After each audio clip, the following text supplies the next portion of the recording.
Alrighty. Oh, hey, that is sharp. If shiny.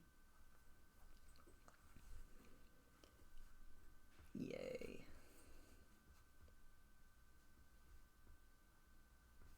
I just pop this out to be done with it.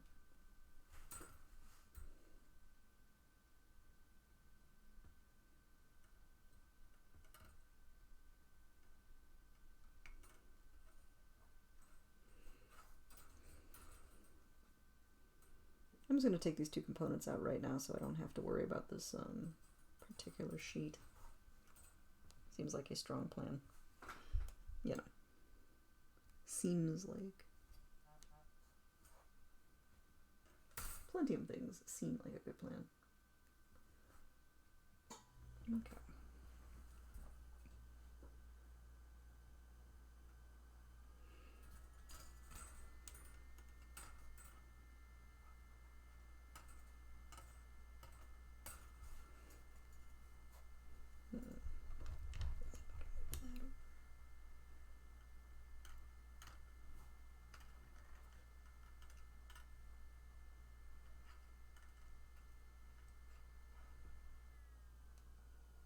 Wow, this one's a lot tougher to get out than I was anticipating.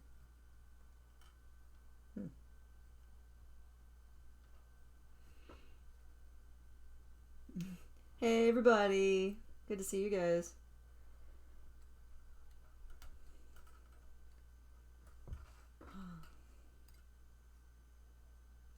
I appreciate that. Good luck on the work call. Tis the season? No. I am just trying to get a few more pieces out of here. I realized that with this sheet I had like just these last two dudes to get out, so I'm just getting them out kind of preemptively while I get started. They're not actually the next ones that get worked on, but...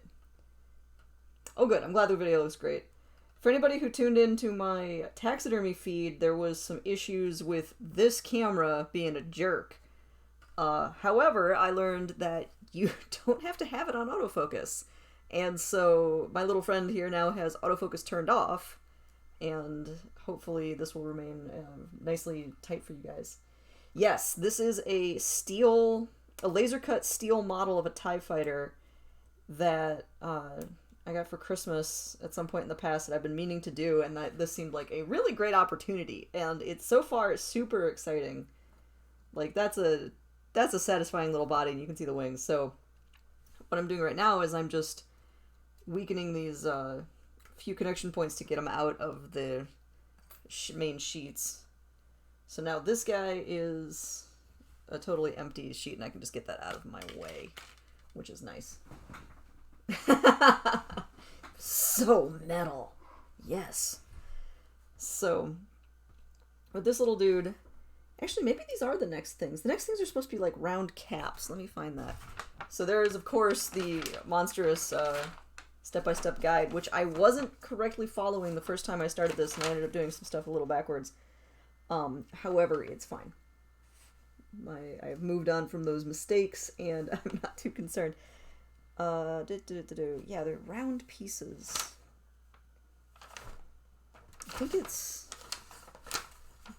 this guy? There's a lot of round. We're taking a flat sheet and turning it into... Oh, no, it's not that guy. Turning it into round stuff, which is somewhat tricky. And there is, like, a fully numerated out sheet that tells you all the pieces. I'm looking for piece number 11. I found it. Okay, cool. So I gotta get that out. But now I know that anything I might be looking for is on this sheet unless it's in my little cup of extra sheets, or extra pieces. So I'm gonna put this in here. And so this is the second one of these models that I've ended up doing. The first one I actually got as a gift for my significant other, to which we found out that for other human beings, this type of project is actual madness. I love little fiddly projects like this, so I ended up taking over that one. It was a very cute little Ferris wheel. I'm very proud of it. Lots of assembling individual gondolas. So, you know, again, not all humans like this sort of project, but I find it really fun. So this is my next piece. I am fairly sure. That is the wrong sheet. There we go. So this is the upside, and so I just have to bend this into a dome. So here's another case where we're taking a, you know, laser cut piece of flat steel, and I have to make it domed. I have to make it round. So they have provided me these little weak points, which tend to be pretty great, actually.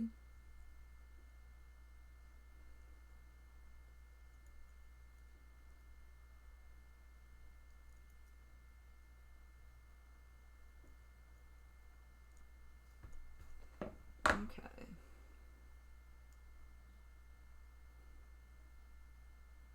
Just have to get the tab in the right spot, which I feel I more or less have. Alright, so I don't know how well... Yeah, you guys can see that pretty well. I love having the camera actually in focus. My problem here is light because, of course, it's shiny. You can see that little nib there. The way that these models work is there's just little tabs and slots. And so I just have to get, you know, the tabs through the slots and then give them a bit of a turn. And then they lock into place. So...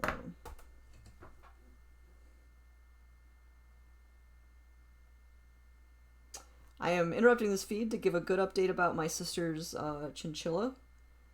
My little sister has a chinchilla named Trillian, who I adore.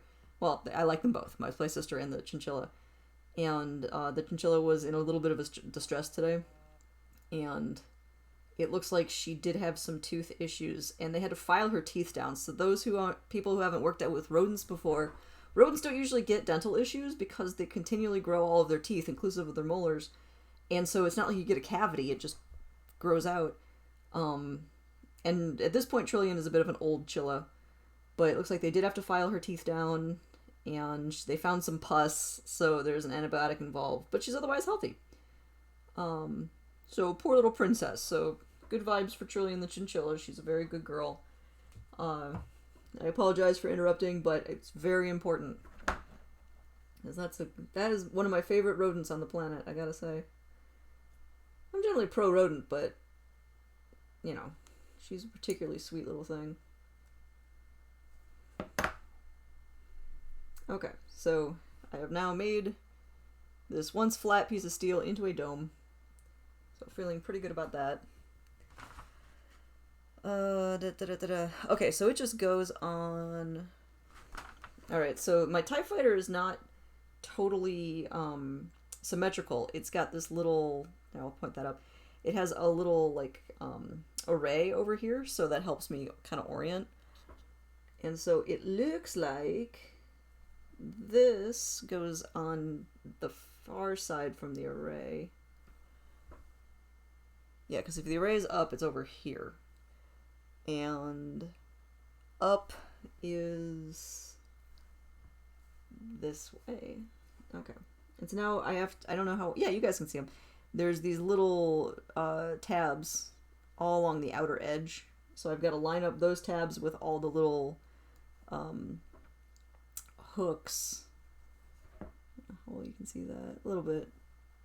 Yeah, along the outer there. So should work out pretty okay.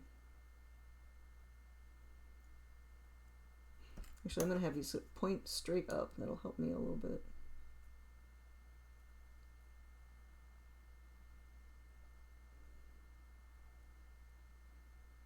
So it's extra important that I, you know, make sure to send Trillian the chinchilla good vibes. Because Trillian was kind enough to send a get well card to my cat Bezukov when he had surgery on his foot earlier this year. So, you know, those dear pets have to look out for each other. It's very sweet.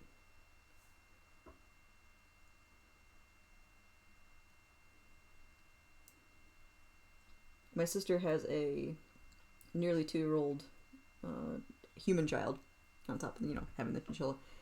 And said human child refers to one of my cats as being Trillian because they are both incredibly fluffy, and my cat takes that as a compliment. Oh, I've almost got all these. Dang it. Come on, buddy. So I like repurposing tools. And I have this very fine little screwdriver, which I still use for fine screwdriver things. But at some point, doing some dingling thing that I've done, I bent it a little bit. And so now I also just use it as a blunt force weapon when I need something small. Like at this moment when I just want to nudge something. Screwdrivers are real good for repurposing to all sorts of strange things.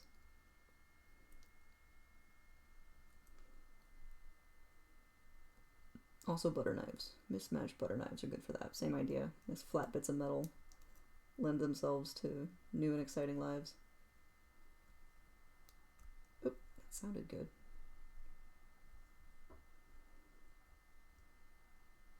Ah, it's like right on the edge. Nuggets. Actually, it almost looks twisted. Hang on. Ah, this one got twisted a little bit. Giant human hands, you know. Alright, let's try that again. Oh yeah, it just slipped right on. Okay, so I let that get twisted. That's okay. Okay. So I've got that nestled on there. Now I just have to lock it in place. And so you just grab these little tabs and give them a half twist. Now, that means that editing this is a bit of a chore. You can do it. I actually had to do it when I started this, so I made a mistake on some stuff. But, you know, incentivizes not. Try to get it right the first time. Okay, so those are all locked down. So it means my TIE Fighter's not totally smooth. I can go back and just moosh them all down. I'm not going to start with that. It's not super important to me, but, you know. So there, I've got an almost round, very disco ball-esque TIE Fighter. So my next piece would be the front. Oh no, the next piece is, actually looks like front, maybe gun assemblies or engines. So I think it's these guys. Yeah, it's these. And I was taking it for granted when I started this project. You really do have to follow the instructions because things layer on top of each other. And you have to be able to grip it. So, aw, hey, thanks. I will take that compliment.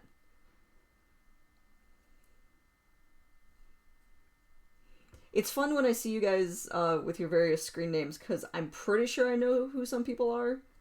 So Kathy, I believe that's you. But whomever, I appreciate you guys. It's been a weird week. But yeah, this is an interesting format to kind of... Oh yay, cool, I'm glad I guessed that one.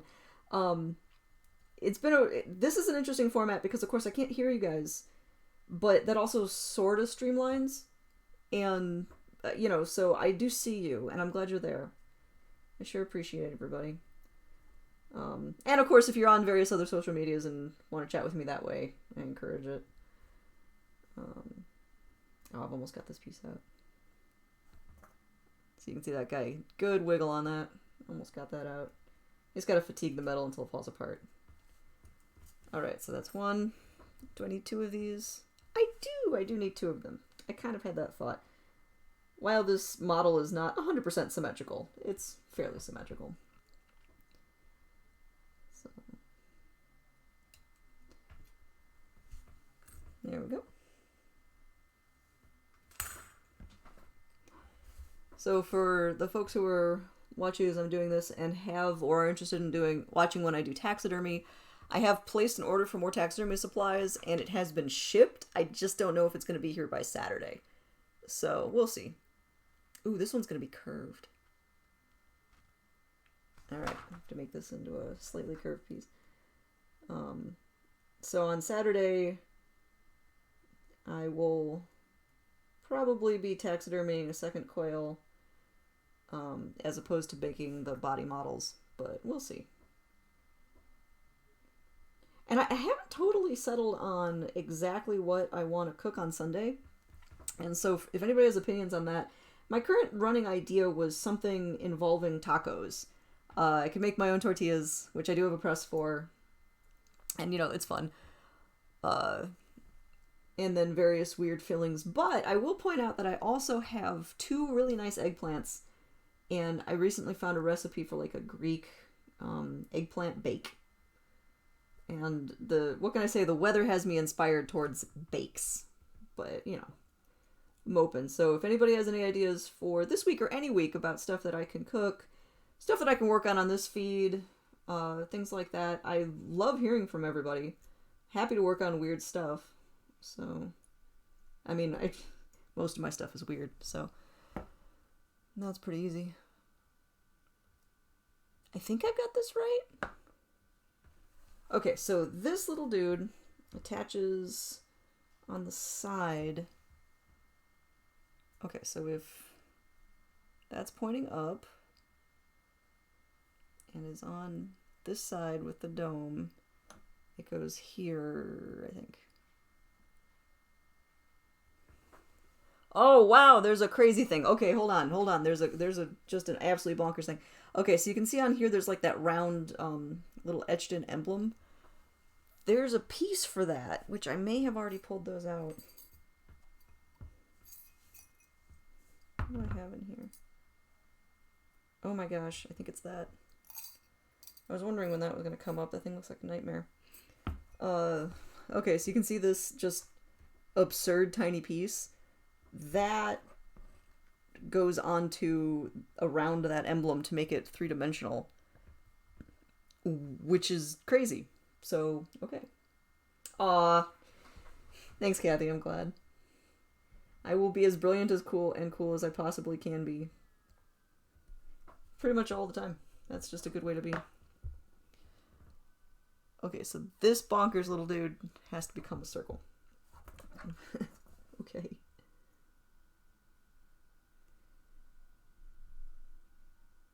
Oh, I can guarantee I will also be weird. That pretty much whether I want to be or not. I got weird. 2020 is weird. I am weird. Hoping I'm nicer to everybody than 2020, but you know. Channel what you got. Okay, so taking this impossibly tiny little guy.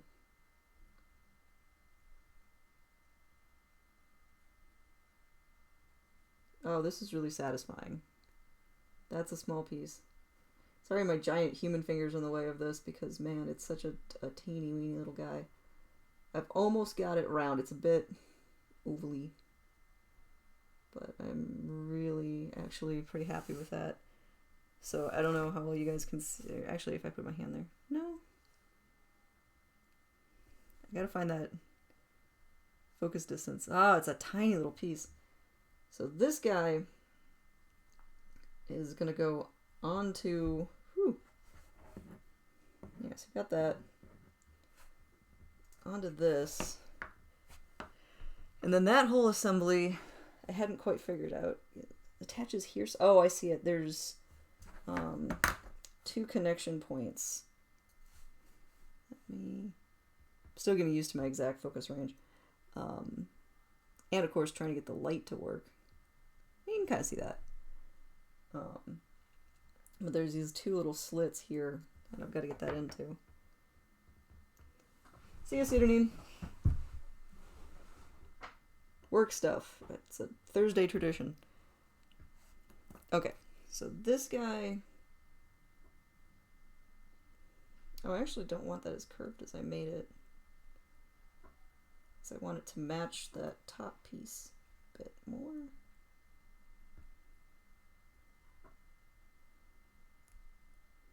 Okay, so that's not too bad. Straighten that out.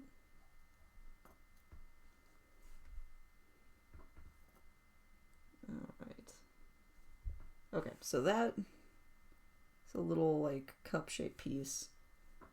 And on top of it has that emblem. And so for that, to take my impossibly small little curved thing here, straighten my lock points. They're just going to go straight downward, make them as parallel as I possibly can. Yeah, or drop it, you know. this one does. Alright.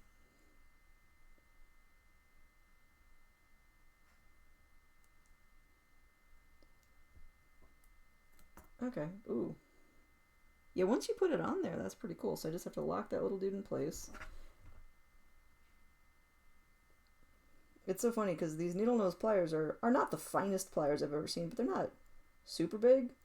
But when you start messing around with models of this size... Yeah, okay, so that's a satisfying little piece. That's remarkably fine. So I get to do that again, so I will just leave that little friend right there. And then I think I do have the second one of those in here. Yes, I do. I picked out some of the really small pieces to begin with, just so I had them kind of available. And I'm glad I did that. Good job, me of the past. I did make a barnacle. That's a tiny Who knew that an integral part of TIE fighters was the starboard and port barnacles? Good observation. Alright, so I will begin to make my second barnacle. Because you know we're just going to stick with that description forever. There is no right or answer.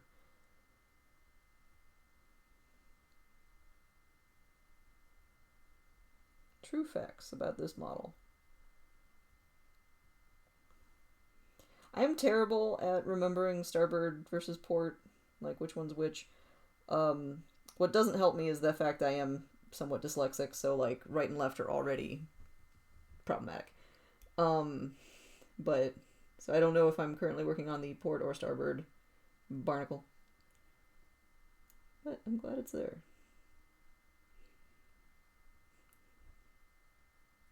Alright, so I've got that little dude coming along.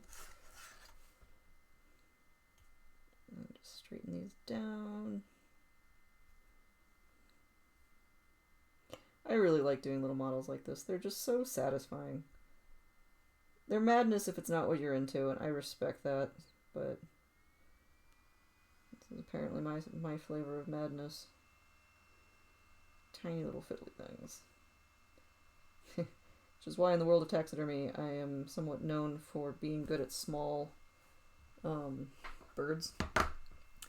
So when I was first learning at the Field Museum, they figured out I could do warblers pretty quick on, so I kept getting smaller and smaller birds. Wherein other people would fight to get reasonably sized birds, like a robin, something you could actually, you know, hold.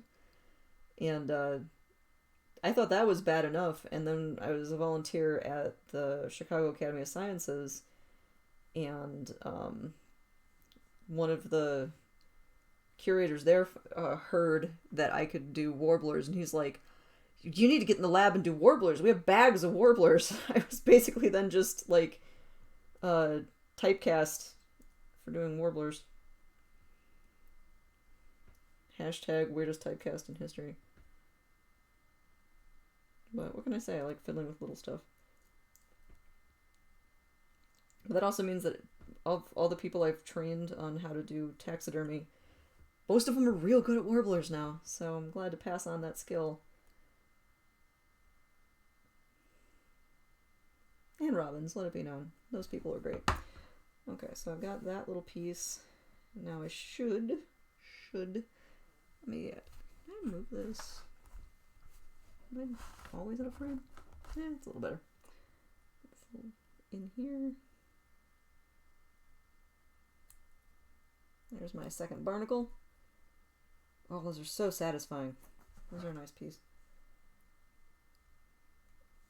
Just lock that guy on. Okay. So now I have those two things, whatever they are. So my TIE fighter, this is up. So you want the array to be up. And they go on... Do they actually go on the body? No, they go out. No, they do not go on the body. Okay, I was looking at the arrows a little funny. So if this is up, this is kind of forward. Oh, I see it. Okay, I got it.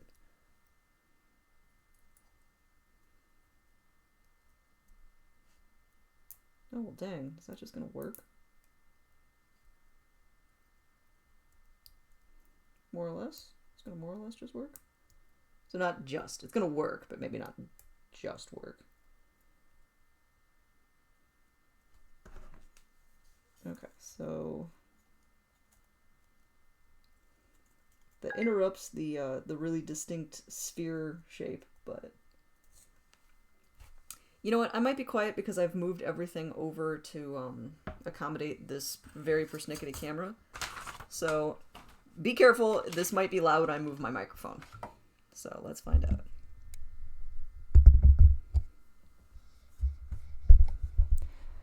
I should post a photo of my workspace after this feed is over. It's gotten hilariously cluttered. I keep finding more useful things that I want available and moving them over. So Library Rat, can you confirm if that is a better volume for you? Shard Mom, to answer your question, I am... what? Just over 2/3. I am just over 2/3 of the way through the directions. But now I've got this cool guy that I just have to get finally locked into place.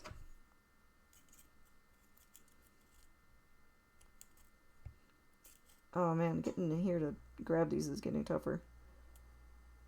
There's a lot going on. Oh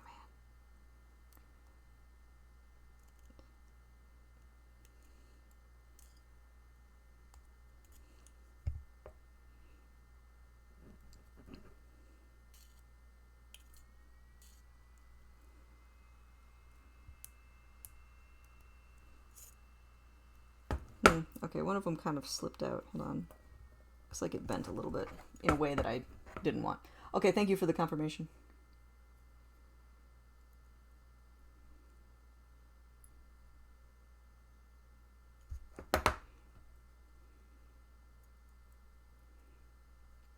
And then, that looks pretty good.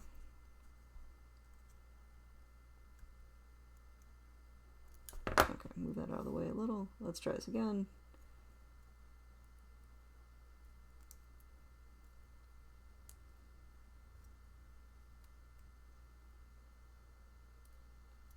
Okay, so this is funny. This part's being weird because the bolts, the pieces that we're holding on the one cap are almost in the way. I wonder if I twisted them in a weird direction or if it's just like something that happens at this step. Because there's so many little pieces. It's just a cluttered field. Well, it looks like it's pretty good. Okay, so let me see if now I can grab those and lock them into place.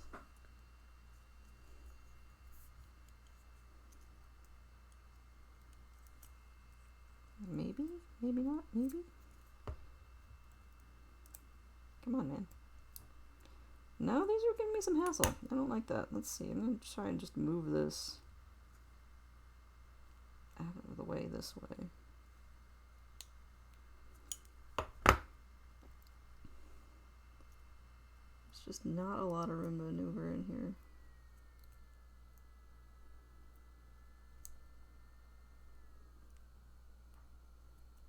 Okay.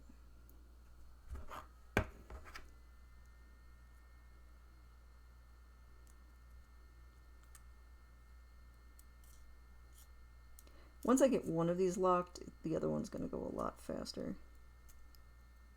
You know, I'd say that and then I think I got it. Sweet. Make sure that this actually fits. There's my poke and stick here.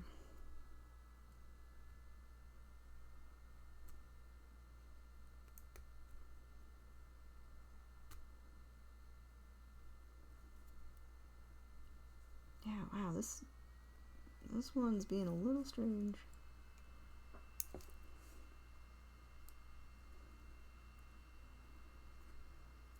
It's like it's catching on something, but I can't entirely see what. A little weird. That's okay.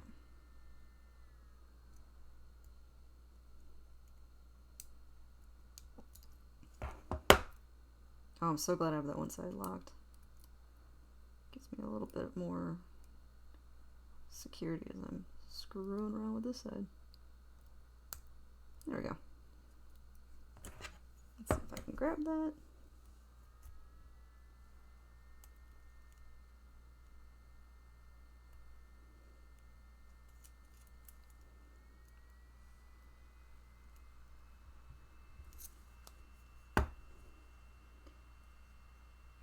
I'm really scratching up the inside here, but luckily, that part's hidden. Alright, that's on. Whew! So that's one little support thing. It's so funny when you put these on because, like, I think they look cool. It's gonna look great when it's all together, but right now I'm just like, I don't know why I put all that effort into that. Hopefully it's cool. And then this, I think, gets bent down. Does it tell me that?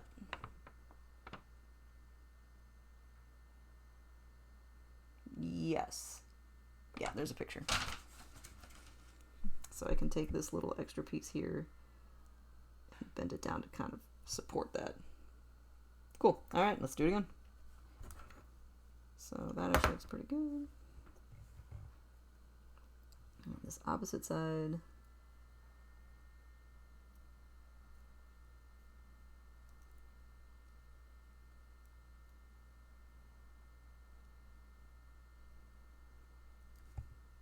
Okay, that one just settled right in, but it looks higher. Hold on, maybe. I still do not love these. Well,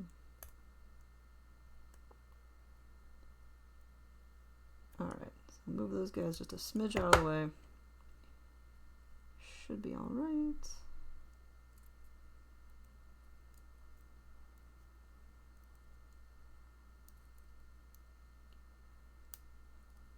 This one seems to be riding a little high, but I think overall it looks good.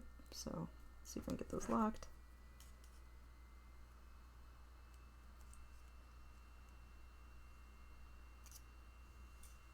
That's the first one. All right. Oop, the second one did come out. Thought I saw that.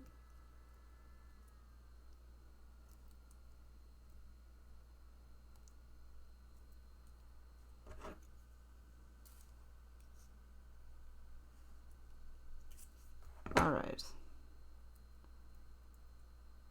Alright. Oh, the second one went way better. Cool. Okay.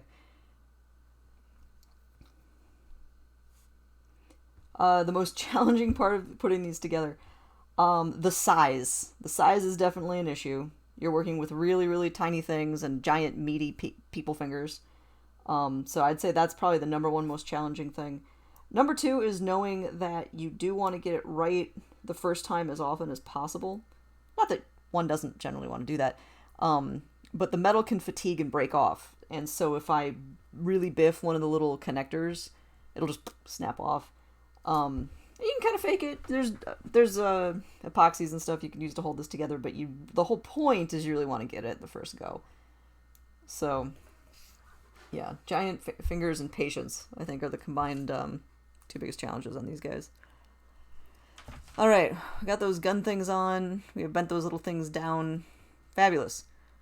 Next up. What in the world are those?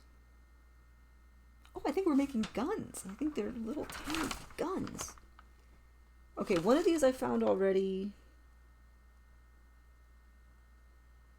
There's the other one. Okay, cool.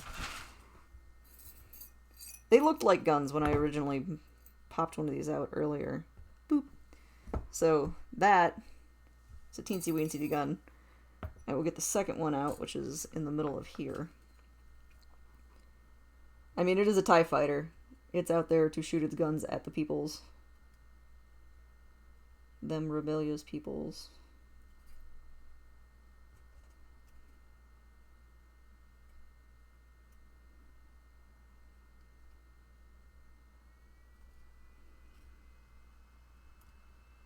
Yeah, so like even this step, I have to get this piece out without fatiguing the metal as I bend it around too much, because it's such a teeny metal guy.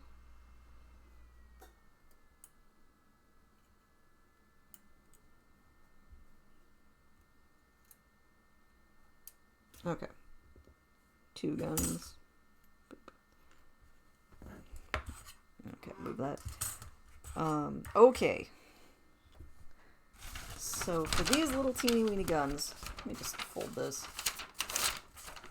Alright. It becomes a little box. Huh, okay. These are nuts. This is bonkers. So we're gonna put our little friend here. These get folded 3 times, so I end up having a 4-sided box.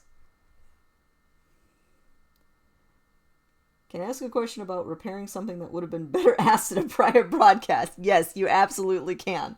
Chardon Mom, please. What is your thought? What is your question?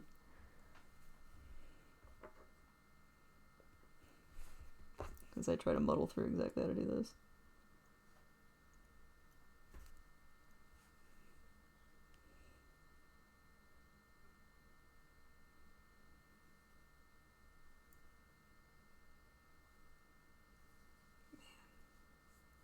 This is a teensity weensity little guy.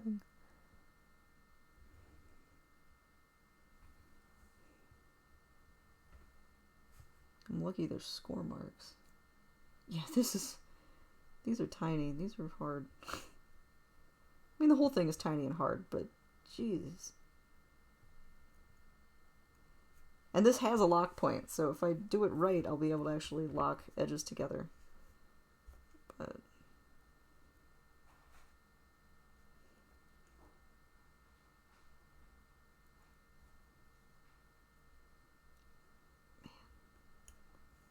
jeez, that's crazy. Okay.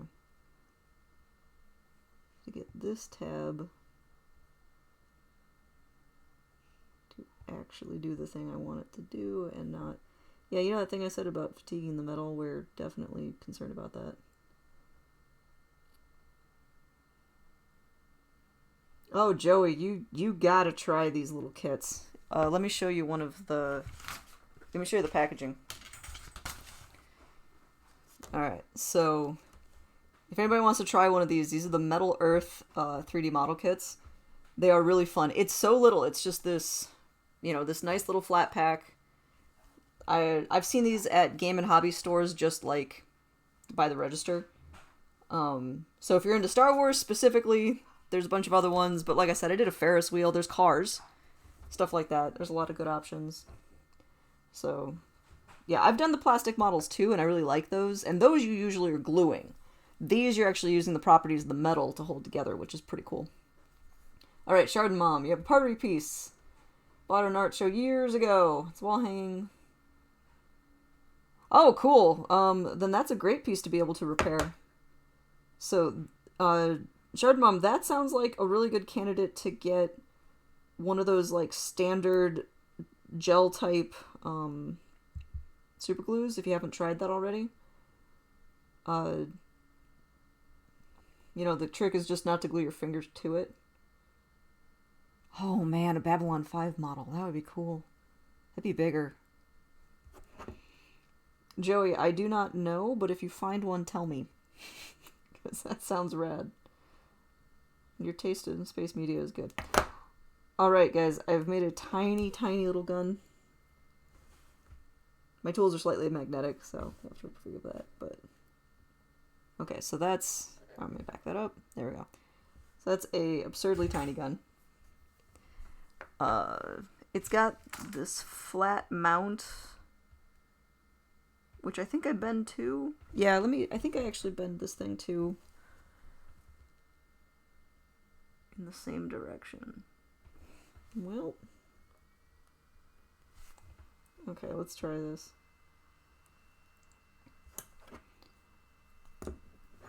But yeah, Chardon Mom, if you want to send me a picture of that, I'm really curious. But... where do these guns even go? Oh man, okay, so looking at the instructions, this end... yeah, okay, you can kind of see that little guy here. These are so small. This pointy end actually is is the slot that sticks into the model. So this other end is the part that's out. So I want to make sure that's nice. Wow, that's a bonkers tiny piece. Okay.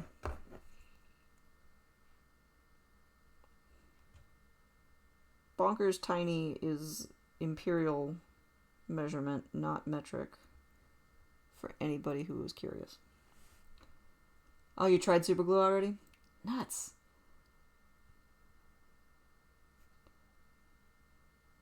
Yeah, I mean, if it's super porous, there's something in the Aran Alpha super glue type is gonna be your guy. Probably. Because there's gel ones and there's thin viscosity, and it sounds like if it's already come apart, the thin viscosity is not the one that would work. You'd probably want a gel type. I'd have to see it. The part, Shard Mom, the part that broke, it's not, like, load-bearing, is it? It's not something it hangs off of or supports the art. Because that would be a little different. Oh my god. Come on, tiny piece.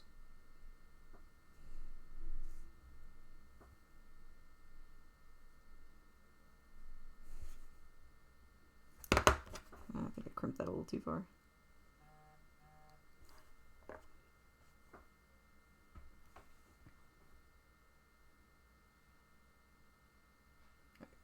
My phone made a noise. I had to make sure it wasn't more Trillion updates. Because you gotta understand, I care about this chinchilla. She's a good chinchilla. Okay. I've almost got that square. There we go. Okay. So I think you guys can more or less see this. This tiny, ridiculous little thing. Now I get to do that again. Because, yeah, that's how we roll here.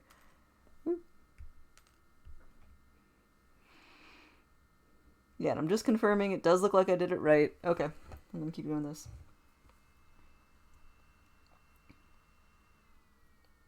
Yeah, Joey, I think if you want 3D... I think if you want Babylon 5 models, because that franchise is older, it's gonna be resale stuff or 3D prints. So you might actually want to check with, like, not vintage exactly, but some of the resale shops might have various models or kits for Babylon 5 specifically. And then, yeah, 3D printing will always just make you whatever you want, so can't go wrong. Actually, no, you can do very wrong with 3D printing, but, you know, do your best you can.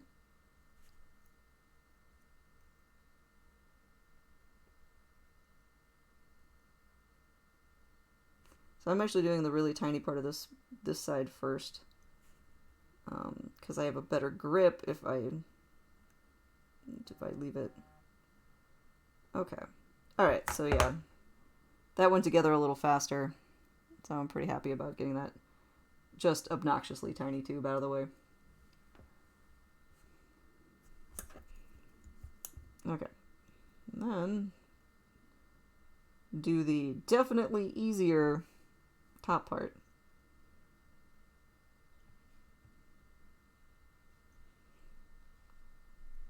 This is absurd.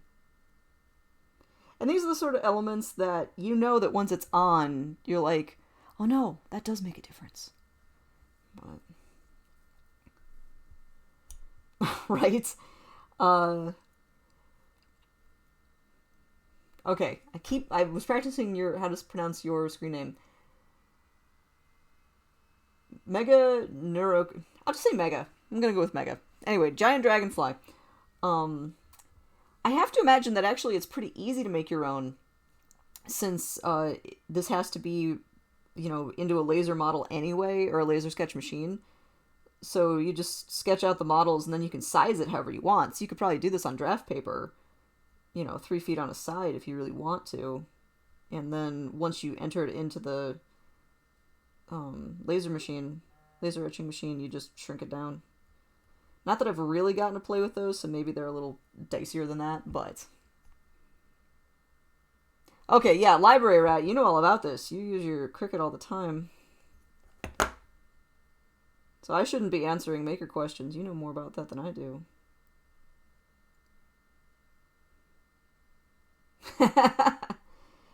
Oh, Joey, I think we may fight on this. I avoid Apple products completely. Woo! Don't throw it on the floor. So if you enjoy fixing MacBooks, or if you're being sarcastic, which of course is hard to tell through text, but I am not a friend to Apple products. Though I do enjoy actual apples. I bent that a little too far.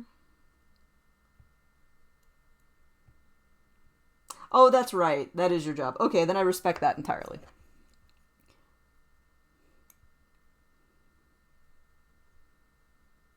I do remember seeing that, though. I've had a bunch of friends who've worked in various Apple stores doing repair.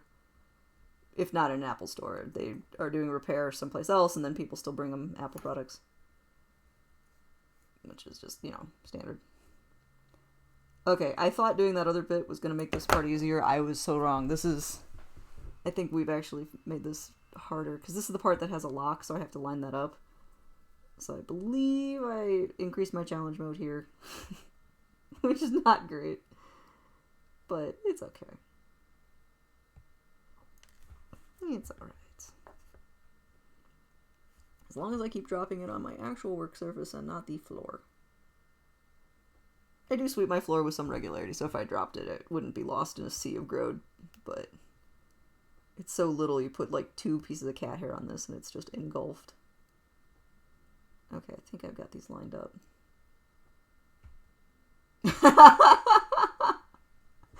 Okay, all of you people getting on the Apple bus here is, Apple cooking bus. You're all great.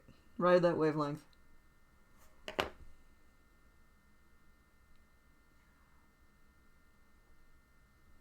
I don't know about apple eggplant. I mean, you can do apple tacos really easily.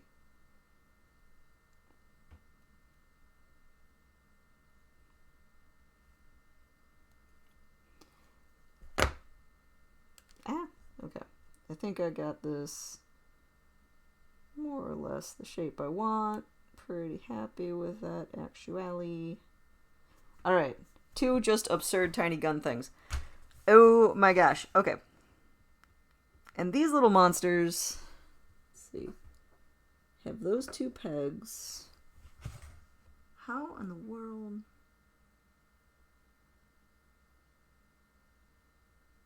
Nope, what? I'm lost. Okay. So, this is my TIE fighter.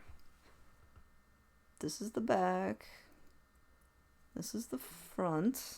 I'm looking at the front. Those dudes go... Oh. Oh, are you kidding me? What?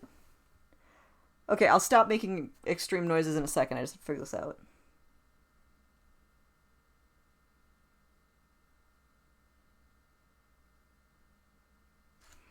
Okay, there's this symbol, which is a green arrow, which I don't think they ever explain what that means. Oh, no, they do. Okay, good on these guys. You can't see it on here, but when there's a green arrow, insert tab and twist 90 degrees is best in some areas to ensure a tight connection. So, I think that's what you always do, though.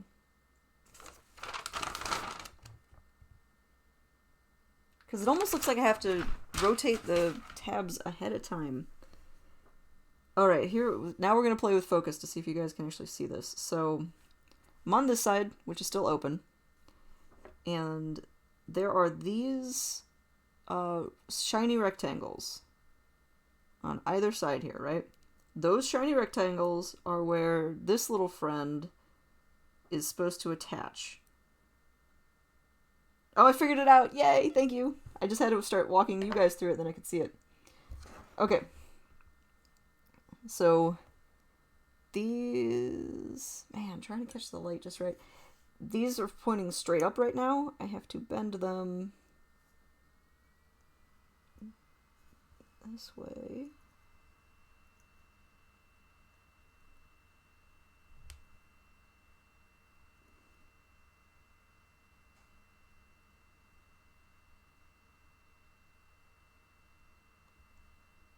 Okay.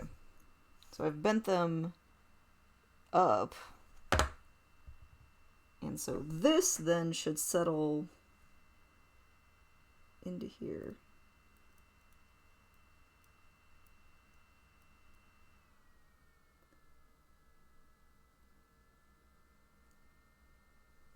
Is that pointing up too much? No, maybe it is supposed to be straight. Maybe I was overzealous.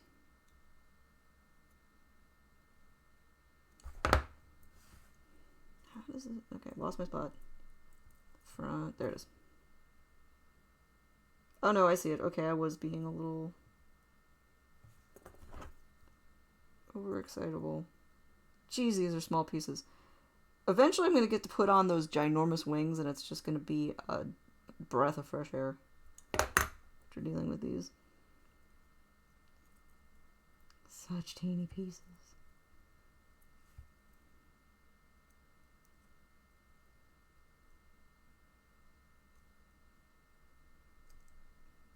Alright, it's doing that thing where I have to get both tabs in at some magical point.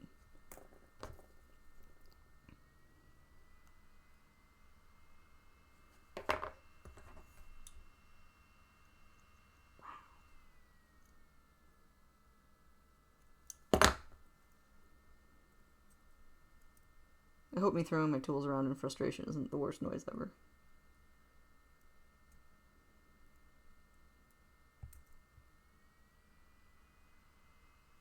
Wow. This is so little. Oh my gosh. Oh my gosh. Okay.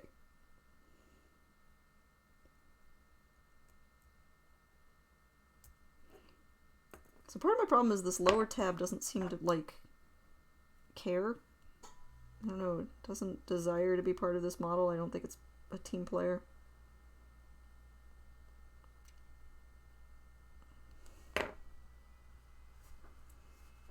I'm gonna ascribe emotion to steel nibs. It's almost like those spaces are too wide. I'm putting it in the right spot, right? Let's double check it's not me. Okay, make absurdly tiny thing, sure.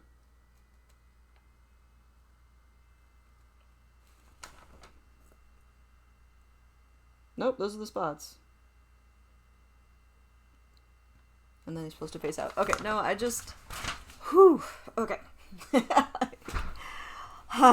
These are small. Oh, right? Yeah, the instruction sheet is so much larger than any other portion of any of this. Like, the original box is a sixth of the size. Whew. Alright, let's try this again. I'm gonna get this absurd little guy onto this, and it's gonna be so cute, and I'm gonna be so glad I did it. Part of my problem, too, is there's a lock. Actually, I can fix that right away. There's a lock for a previous step kind of blocking one of these. Let me just get that guy out of the way. That should help. Okie dokie. So that's up. So this is forward. This is going to go in and I'm going to look like an absolute champion. And everybody will cheer and I will hear you through text. And it'll be great.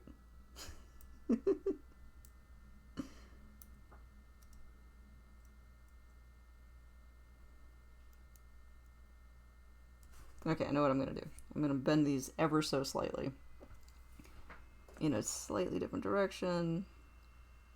So it'll slightly help me more. I'll be slightly closer to victory. That's up.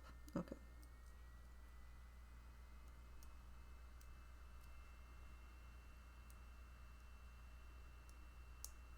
I hope less than I thought. It's the second one that's killing me.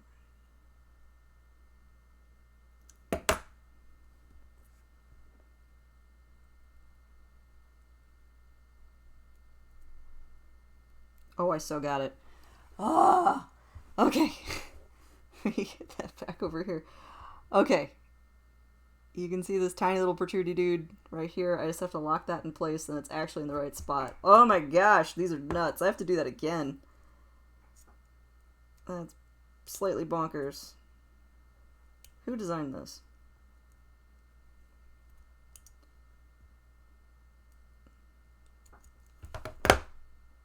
Alright, that guy's on. Oh, alright, thank you.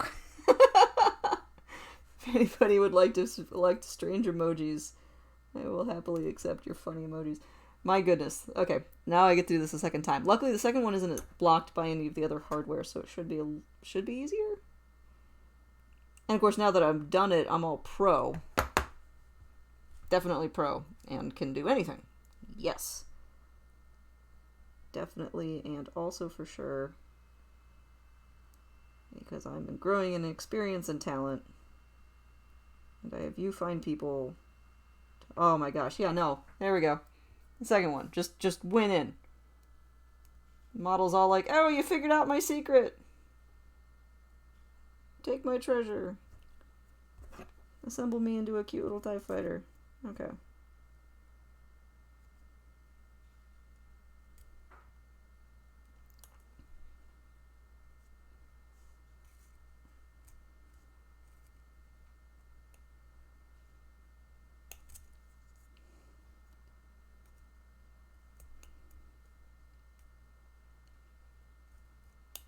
Okay, I got one lock. The other one is a little screwy. I think I got it. Yeah, okay. Woo! Let's see. Did I totally bend these? A little bit, but I think they're fine. Okay. So those little two protrudy things are now on there, looking all sorts of neat and pro and perfect. Oh, okay. That was nuts. Okay, what section are we on? Oh, we get to make the cool front window.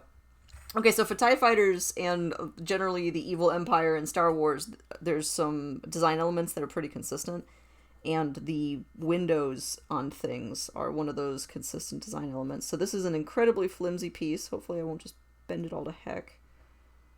Getting it out of here.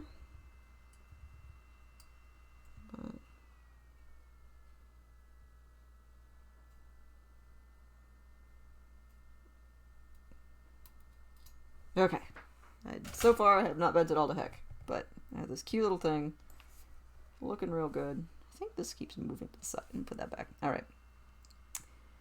I need to put a little, like, non-stick surface over here. That'll be better. Okay, so for this dude, 14th verse, same as the first, I have to take this flat element and bend it into a slightly domed shape, which I can totally do.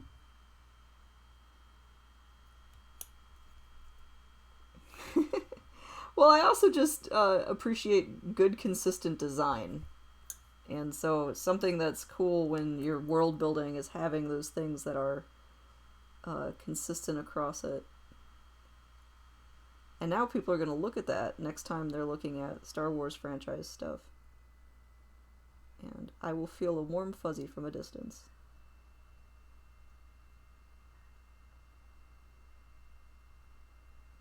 Oh man, yeah, this piece, the hard part's not bending, trying to not bend the wrong part, you know?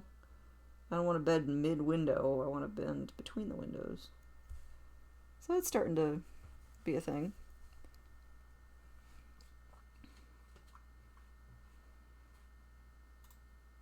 Okay. Almost there.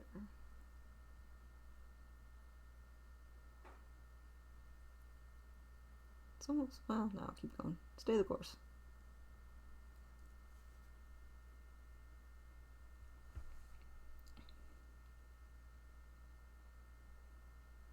Oh, okay, so you've actually done the Millennium Falcon and the X-Wing. That is cool. Yeah, DL, I gotta tell you that getting the tabs to line up is a nightmare. At least with this guy, they're consistent in that it's all these dome shapes, you know, so that's nice. I guess you walk away from yieldy rectangle, but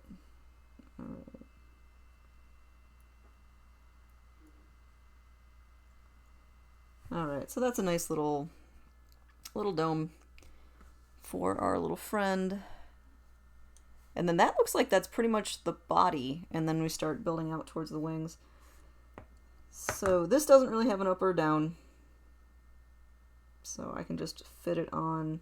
Oop, I have to get my tabs back up. Some of them got bent down. I was doing the little front-mounted guns.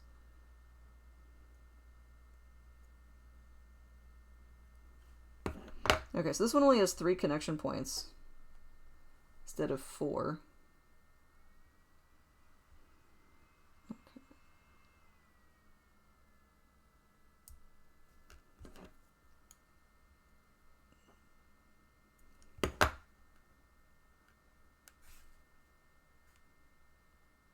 Alright.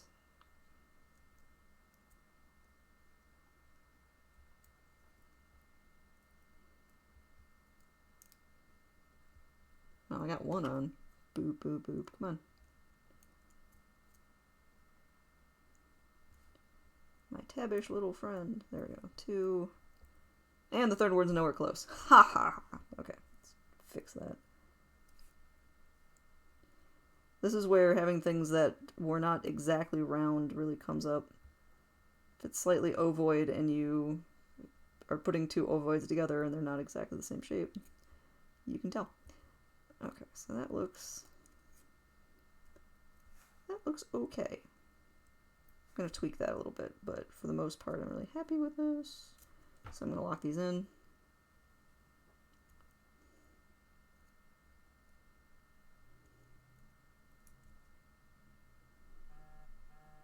Alright, so those are locked. And then let me just... This part's a little low. That's not bad.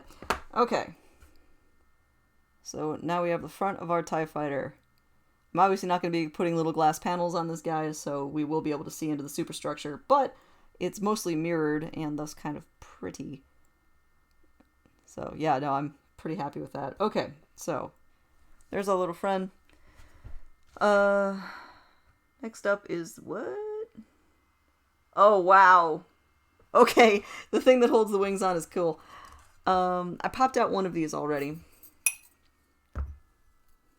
Boom. That's what we're on to next. Does it want me to do these? Yes, I'm doing this twice, so I might as well pop out the other one while I'm here.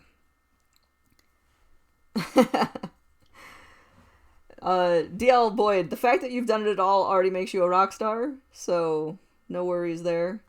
I love these little models. They drive me somewhat nuts, but in the nicest way.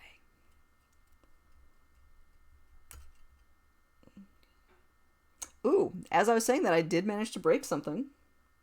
So hopefully that won't matter. So I fatigued the wrong part. I don't know how well you guys can see this. Actually, here, let me take it off of here and be able to see a little better. This is going to be a nightmare. Luckily, it looks like it has lots of redundancies, so I don't think it's going to cause me too much hassle. Man, this is a delicate piece. I hope we can be friends. So if I start to bend at the wrong points, that's where I want to use my tool again to try and get stuff out, because I can clamp the whole thing. So instead of, it's kind of like picking up a butterfly. Well, I don't know. I don't know how many people have ever done that. If you ever want to pick up a butterfly, okay, so butterfly is sitting like this. Right? It's got its little wings, and it's got 4 wings. And so if you pick up the butterfly from like just the front, the back will start flopping and it could rip its own wings.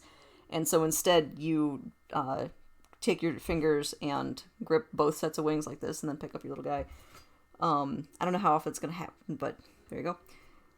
So I'm trying to do that very similar to picking up a butterfly.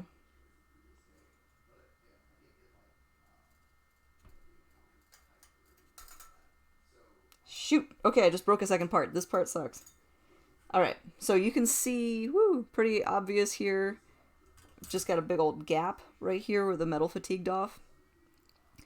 And so that one sucks because there's no way to really repair that. It's a really, really fine section.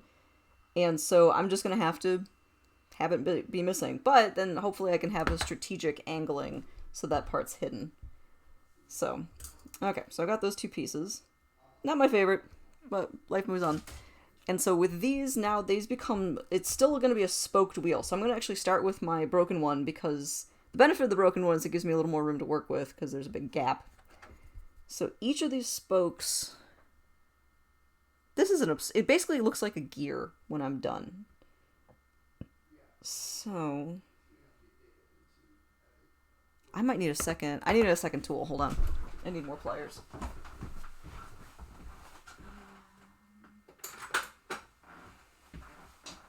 Oh, other pliers. I don't love you.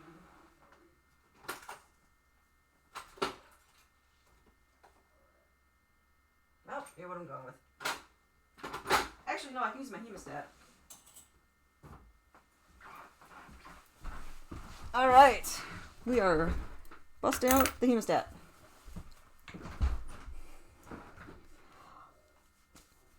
Oh no, necrosis, you totally pick up your own fingers. Your fingers are nice and soft and padded, so you wouldn't want to grab a butterfly with something that's hard. You're going to be a little more intuitive and gentle with it if you are picking it up with your fingers. So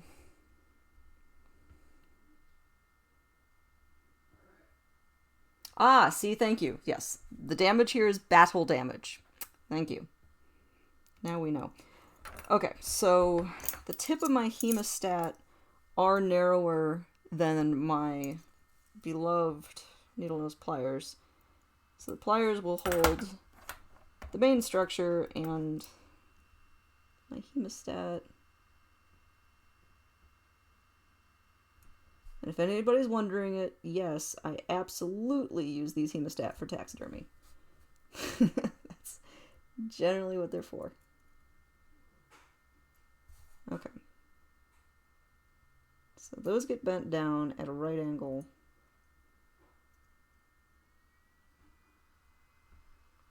This is absurd.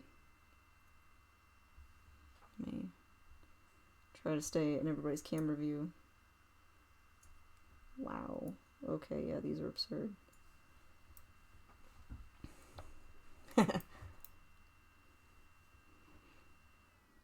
Aw, I'm glad. Yeah, no, Sigmund, I love working on stuff like this, and it's so funny, because from my point of view, I feel like my hands are shaking like mad, but my end results continue to be pretty good, so I feel pretty happy with this.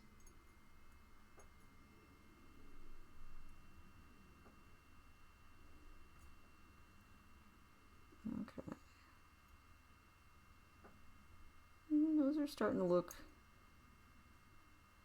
more spokish. So this is what was really kind of maddening about doing the cute little Ferris wheel model. Is the Ferris wheel model has all these little gondolas, so you're constantly rebending the same set over and over to make all these identical little gondolas. It came out really cute, but man, repetition. Alright. Yeah, it was working.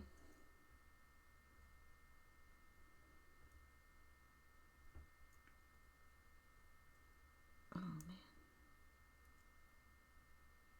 Alright, I'm gonna have to change my plier grip. Let's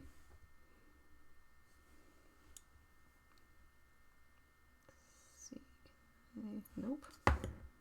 Okay, I think I am gonna go back to using my giant fingers. But it's funny, once you bend these structures, 90-degree angles are actually pretty strong. And so it's easier to grip this now without feeling like I'm about to just crush it. I'm going to move that over there, though. The whole thing is just less floppy as I add corners. Which is why an origami box is stronger than a sheet of paper. Alright.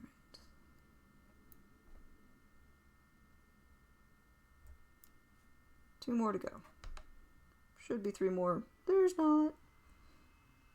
Doo-doo-doo.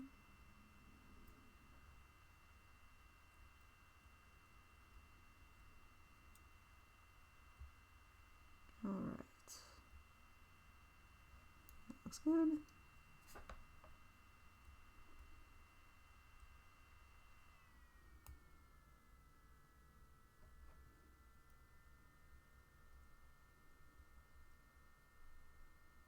Okay, so we have a basic spoke shape now. Oh, I gotta fold the ends. Alright. Ah. Alright. Oh, that's easy. I'll bend this off. Okay, yeah, metal fatigue is on my mind with these. Hopefully I can just... They're very satisfying when they kind of flop into place, actually. This step is growing on me. Oh yeah, I think we've hit enjoyment. This is back to being fun instead of just stressful. Hooray!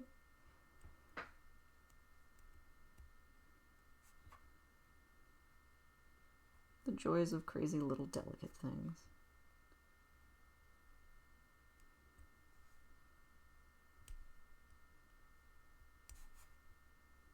Okay.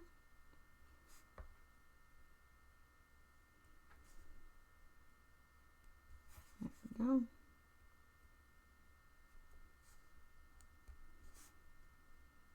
Oh yeah, these are fun. So I can just kind of push them into place once I've got it past a certain point. And they hit more or less where I'd folded the other metal. So it just lines up real nice.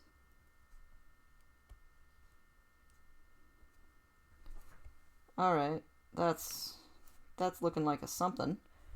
That's pretty cool. And then you bend them. Whoa. Oh, I hadn't even thought about those center spokes. That's bonkers. Okay, that's bonkers. Okay, so all of these center elements are coming up. I'm glad I moved to the hemostat. Jeez.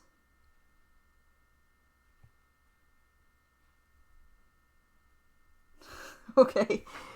Whew, this is a really weird piece.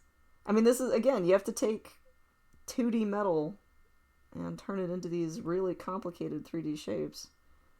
So, cool whoever figured out how to flatten these images.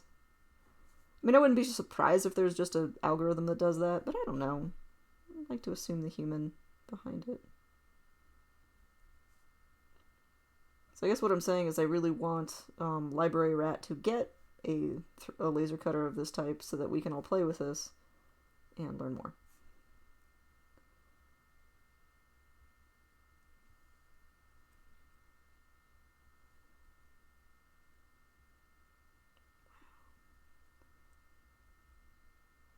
I think I'm bending these the right way. I suddenly had a moment.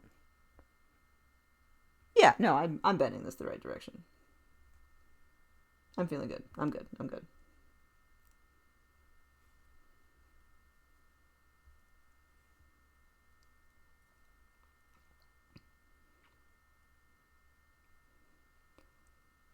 I mean, we can try it. This is really thin metal.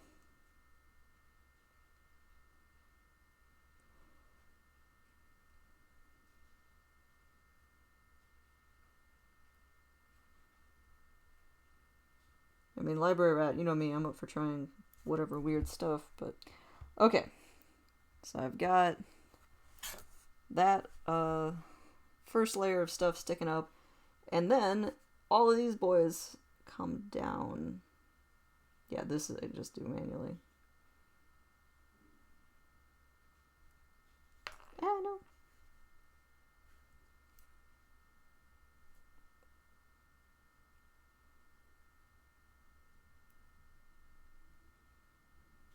This is fun. These are cool. That's a neat shape.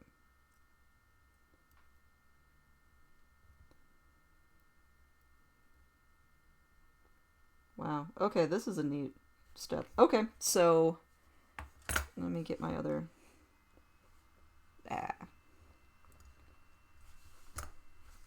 No, it is better over here. Okay, so this is the shape I started with, and this is what I end up with. This really rad little, like, 3D gear crown looking thing. Ooh, I'm really happy with that. Okay, that's neat. Time to do that again. Boop. With our unsullied, perfect version of that. So I'll put that guy over there. give myself a little more workspace. Whew. These are cool. Okay. Yeah, reorient. So there's, you know, you can kind of see the laser cut lines in here.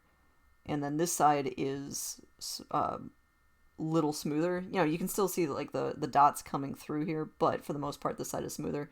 So the smooth sides are generally, or mirrored sides are generally down, and any side that you can see the laser etching is up. So I just have to make sure to reorient myself. Not that on a piece like this I think it would make that big a difference, but you know, it's good practice. Just take that moment in time and be like, what am I doing? Okay. And I'm back to using my pliers because this is all flimsy and crummy. Because I have yet to lend it my strength. Okay.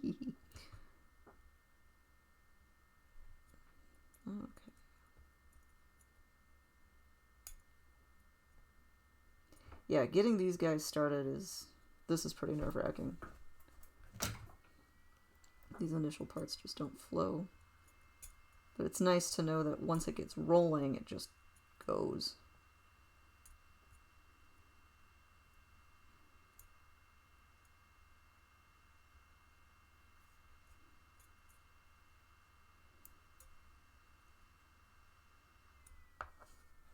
Cool, cool.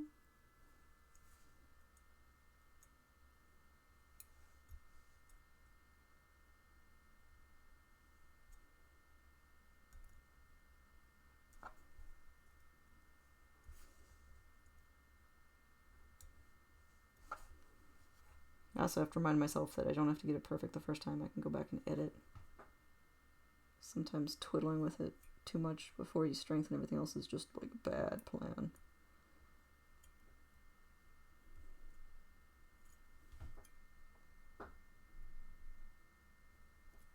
Come on, buddy.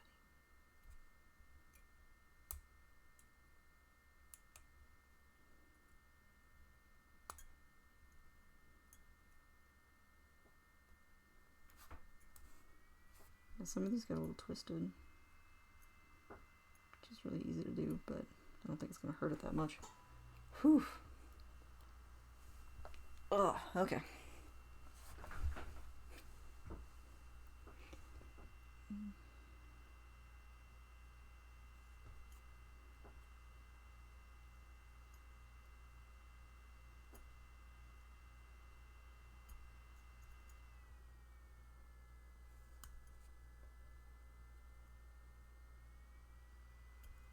Man, okay.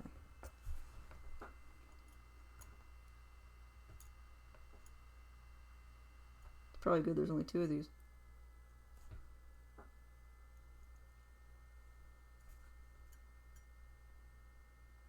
There we go.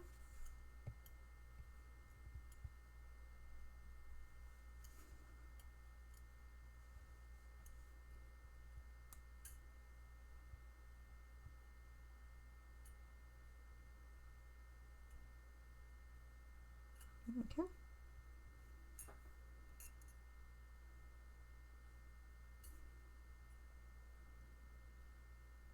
Sorry I got so much quieter for this part. This is kind of a lot of concentration.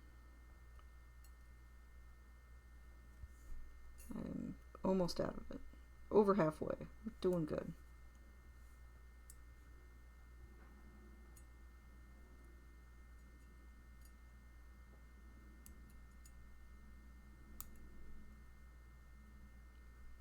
Okay.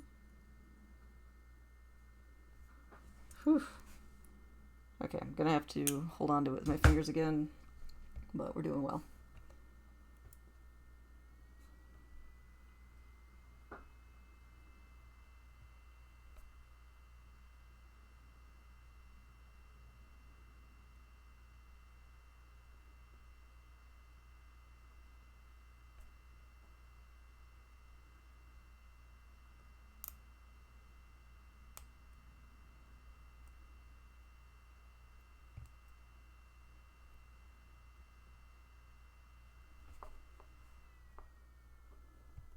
Alright, whew. 2 more to go. I got this. It's gonna be fine. It's gonna be better than fine. It's gonna be fabulous.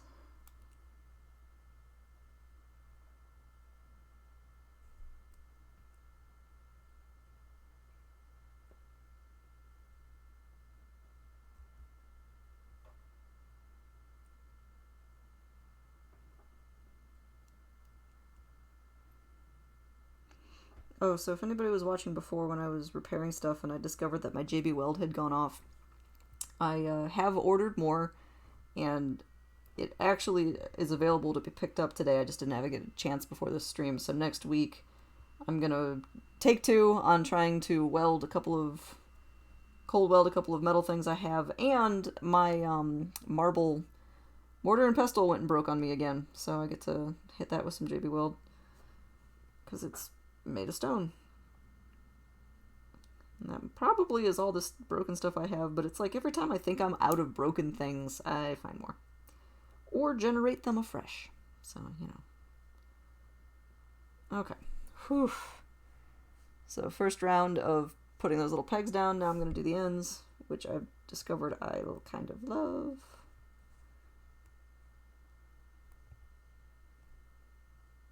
Yep, still love that. That's a nice feeling. That's a good step. These models are fun.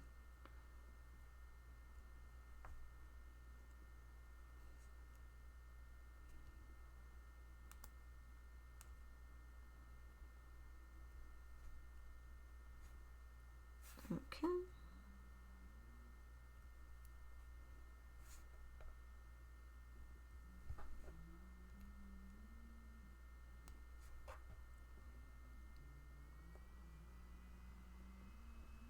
Yeah, those are nice. And so this whole thing is part of the assembly that holds the giant wings onto the, the little pilot module. And something that I was a little sad about when I did the Ferris wheel is, obviously, since all of this is little little tabs that go into rectangular openings that are then bent and things like that, there's no movement. So, like, the Ferris wheel does not spin, which I was bummed about, but it makes absolute sense. And so, with this little guy, even though this looks like a gear or something very round and potentially mobile, and I'm sure in the, model design of how a TIE fighter would function, if a TIE fighter could function, these would probably have, maneuverability struts or something. They're going to be definitely solid non-mobile bits. But that's good. They're actually fairly sturdy little models once you put them together, which is really a nice element.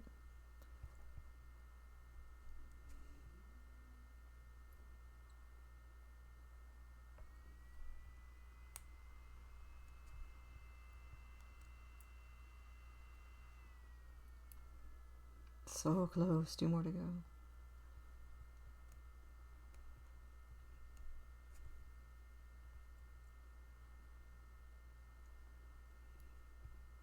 And something I'm hoping to do once more of my supplies start to arrive, especially if I can get good wire, is start just doing wire sculpture. So not necessarily a prefabbed model, but just seeing what I can bend myself. But I don't have great wire for that yet. Funny enough, one of the things I've recently purchased and have yet to pick up is a wire gauge measuring device, because I'm real good at being like, this wire is too thick, this wire is too thin, I wish I had thinner wire, without having any idea what the actual gauge is. Real bad at eyeballing that. And then I discovered there's just like a tool for that, so I will compensate for my dumb humanness with a tool, which, let me tell you, it's just usually a really great plan.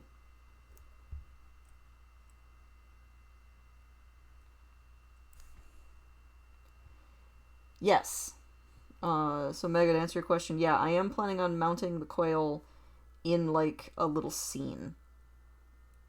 So they, these are little quail that never lived in a wild setting per se, but I want to mount them together with stuff around them that is probably dry grass or things like that. So they'll be in lifelike poses on some sort of little scene.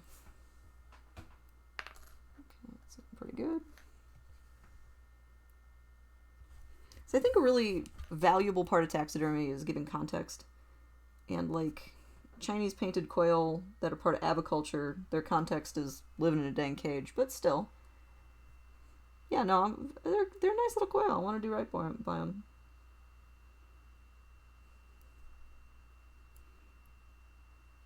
I don't need to throw shade on the artists who do like chimeras and really creative taxidermy. I might even try some of that. But I have a place in my heart for representative taxidermy that kind of tells you something about the critter and how it lived.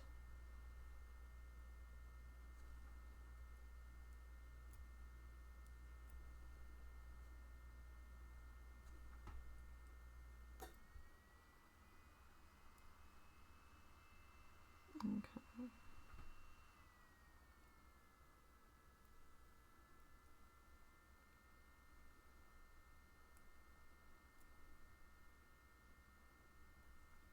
Almost there.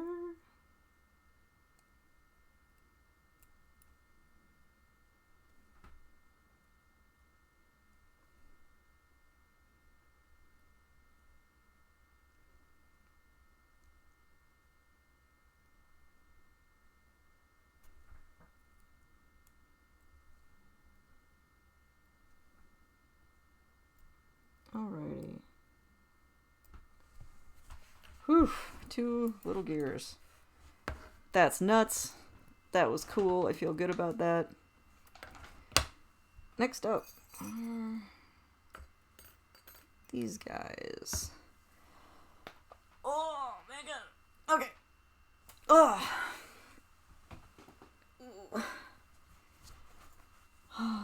Oh, where's the Ferris wheel? Ferris wheel is currently on a bookshelf. I can go get that once I get this guy completed, and we can have a little show and tell with the 2 of them. It is a very cute little Ferris wheel, I gotta tell you. Okie dokie, so, putting these guys together.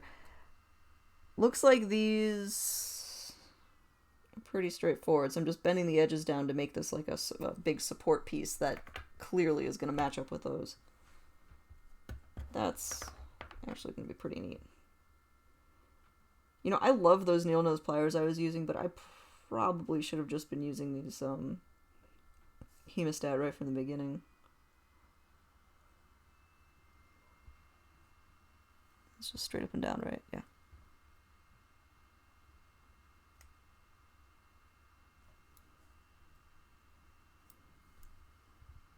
Did these bend? Ooh. Okay, I see where these go. These are going to be really neat. These are basically the structure of the inside of the wing. I'm excited. I'm excited by this.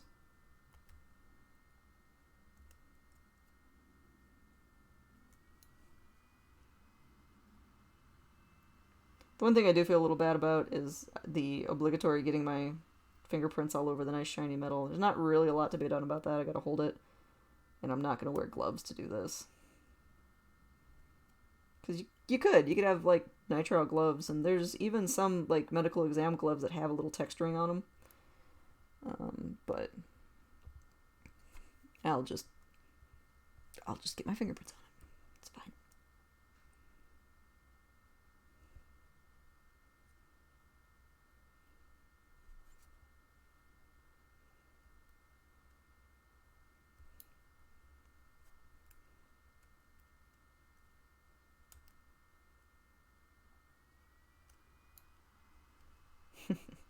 Item number 37 that's different about working with metal versus working with taxidermy. You don't get fingerprints on taxidermy.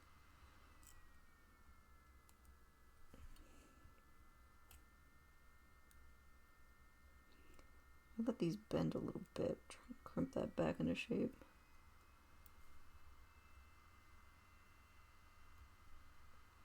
It's not too bad. It's a little bad. It's not too bad.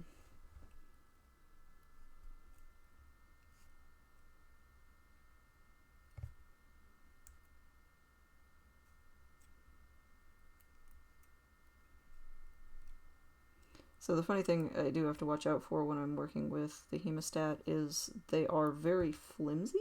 They're not meant to be strong the way a set of pliers are, and so I could actually bend them. They also lock. So for anybody who's unfamiliar with this, they lock so that if you have to stat some hemo or stop some blood flow, you can grab a vein with this, lock it, and then do that. But clearly not doing that. Not my gig. I'll leave that to the people who are hopefully good at it.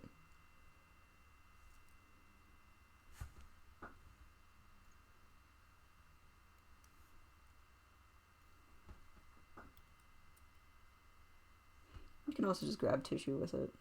So if you need to get some sort of tissue out of the way, you can easily do that. I have a friend named Carlos who was doing a kind of a full dissection of a snapping turtle's leg just to kind of look at the structure of his nerves and whatever, and he was using the hemostats to just grab a chunk of skin and then hang the hemostat so it would hold the whole thing open. It was really cool to watch him. Carlos, just a cool guy, actually.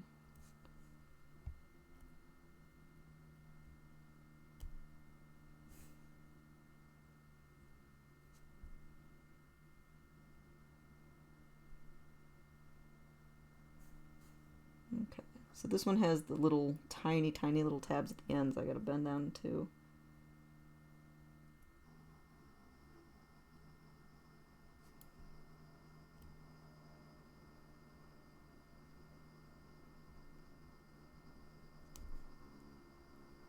Those are pretty good.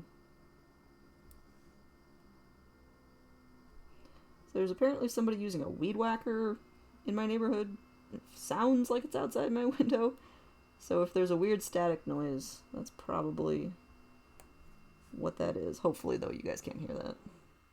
It's not too loud. But it's a weed whacker, so it's the most annoying of sounds. Okay, so that's pretty good.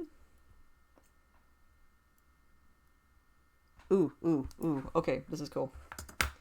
So you can kind of see the holes and the etching in the center of this. These apparently line up. Allegedly. I'm doing this on the correct side, right? Because that goes down. Yes, that attaches like that, so this should be this side up. Yeah. Don't mind me. Mutter.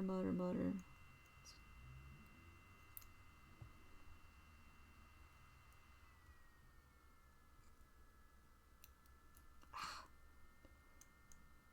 keep getting two of them. I've clearly got something that's slightly misaligned here.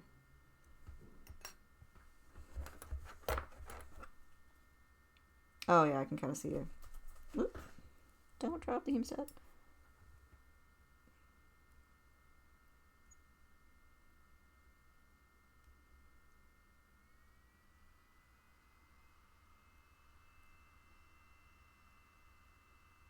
Okay.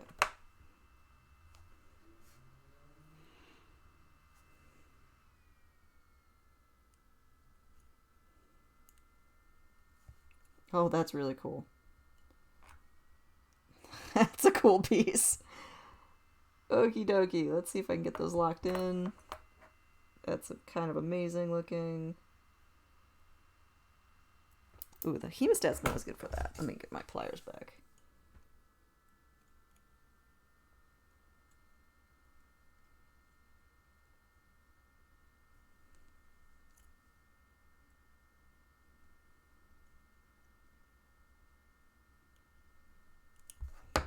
Okay, that's cool.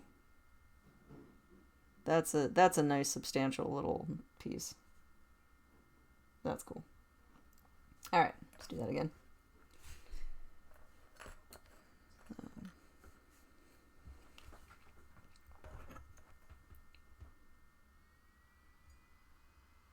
much faster does this go if I use more pliers?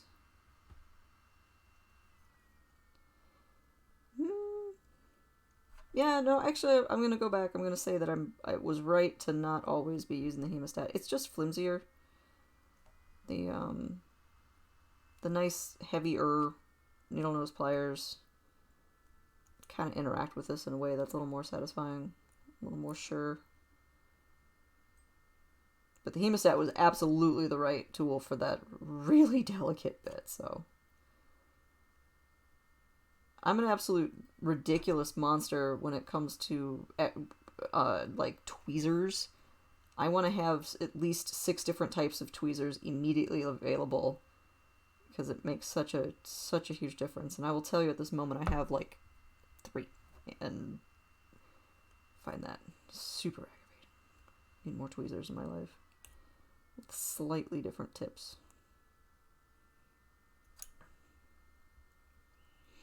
Okay, those. Yeah, this is faster. You know, those pliers.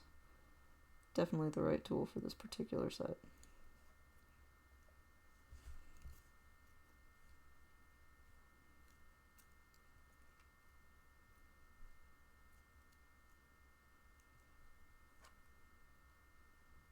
Okay, so I got that guy.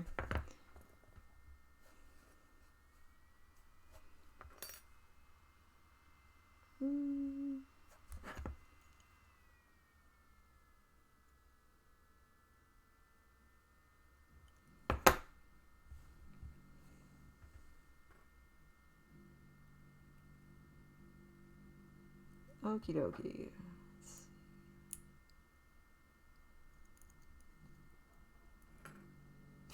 It's just like, oh, there's a piece missing. Yes, there's a piece missing from this one. This is my battle damage piece.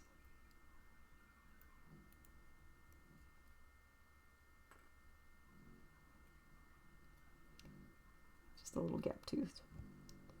Alright, these guys in.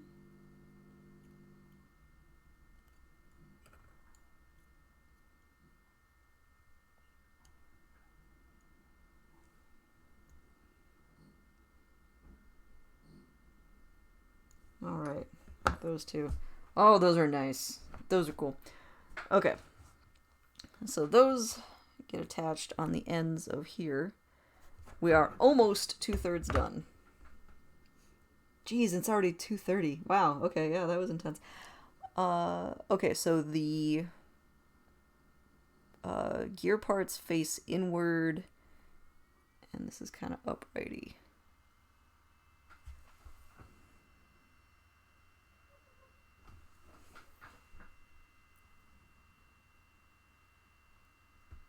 Okay, I think I see how this goes together.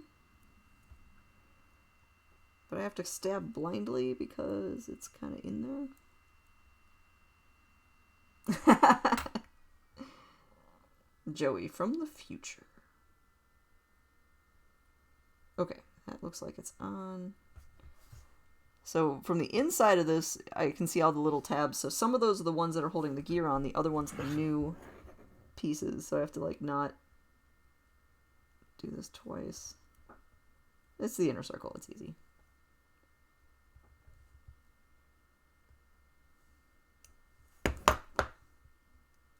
Okay. Yeah, that's on.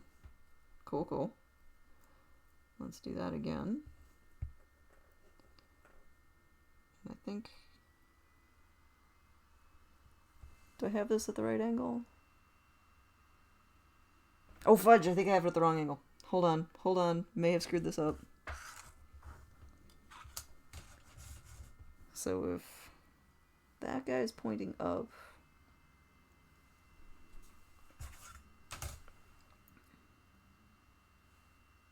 Shoot! I have it turned 90 degrees. Okay, I can fix this.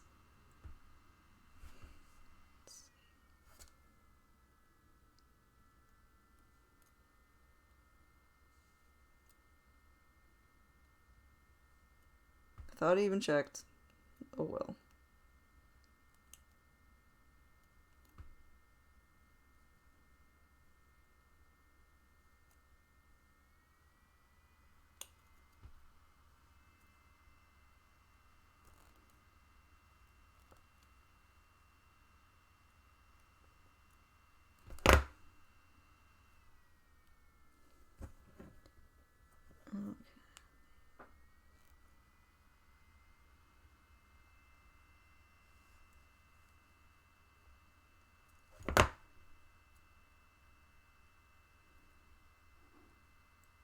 Oh, it's really on there.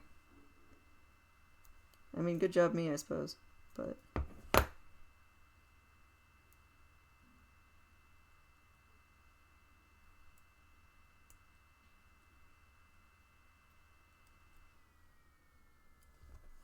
I got 2 of them, maybe 3 of them definitely loose.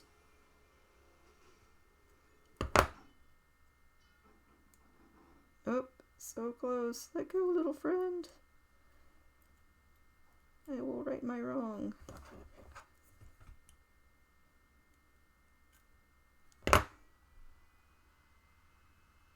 Okay.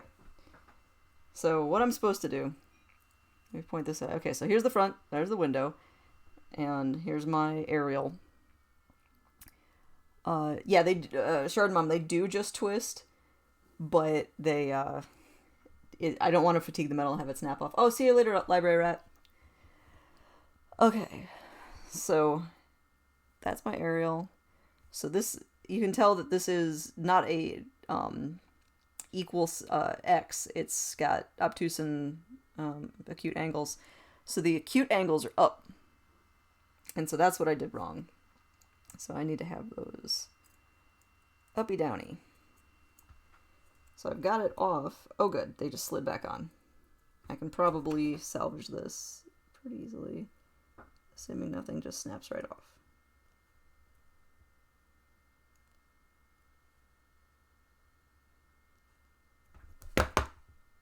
Okay, there. Fix my mistake. Whew. Let me try it again.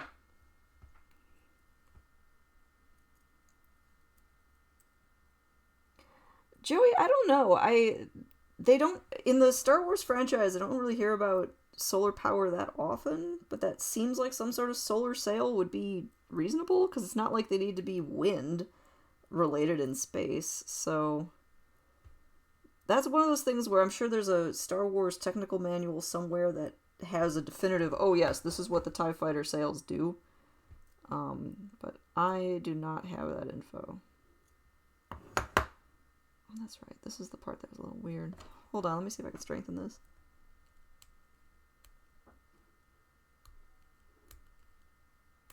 No, I can't get in there. I accept it. Okay. And reorient. Aerial is up. Put this on here.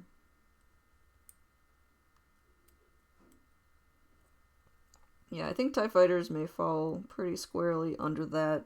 I don't know if the creator really tried to figure out what they did other than look real cool.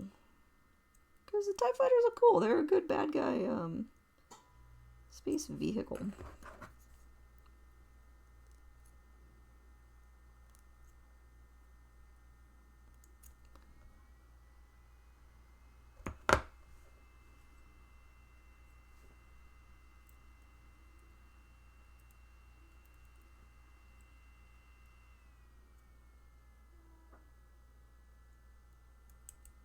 Oop, that sounded good. Oh, and it looks good. Okay.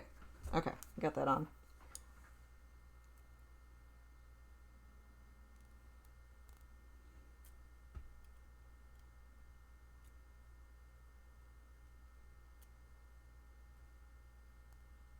Okay.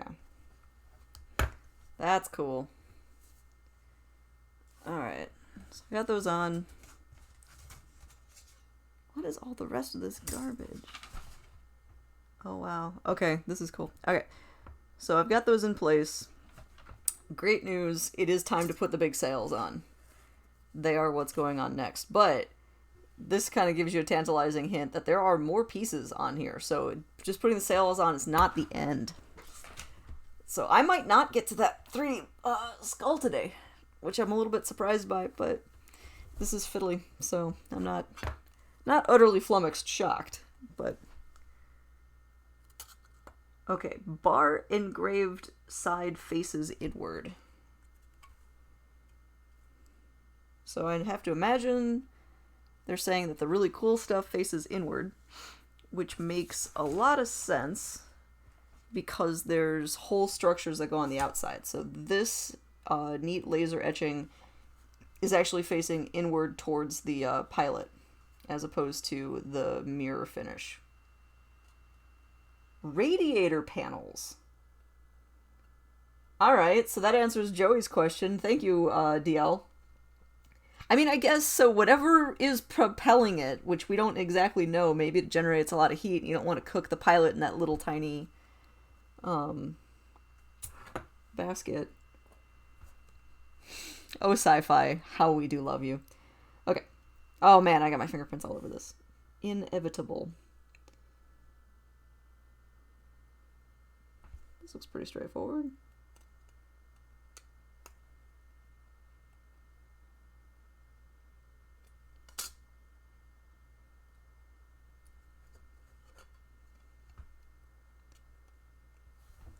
Okay. Oh yeah, that goes right on there. That was nice. That was a satisfying bit. Oh, but I almost did it backwards and I caught myself. Ha! I'm glad I pointed it towards the camera. Let me just pick that guy back up and flip that over and do it this way. It's like I literally just explained I wasn't going to do that and then did. But we're good. This time I didn't actually bend the metal.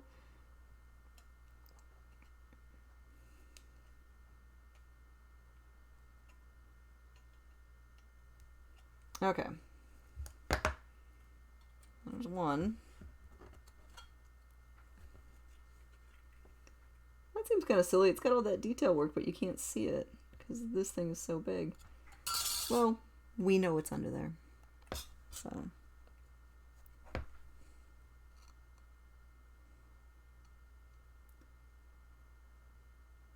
Well, what's it radiating? Huh?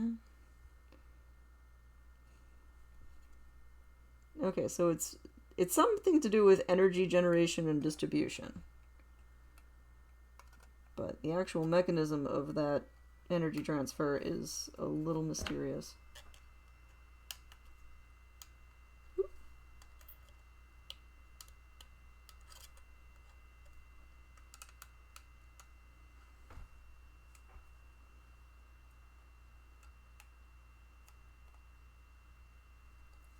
Aw, come on, man. I got one that just doesn't want to quite play nice.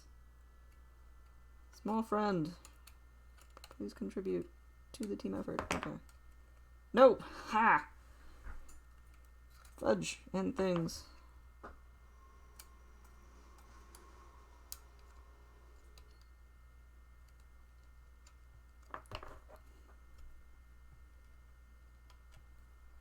Aha.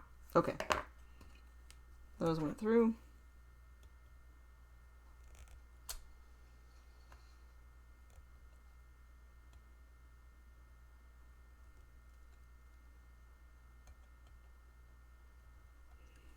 Oof.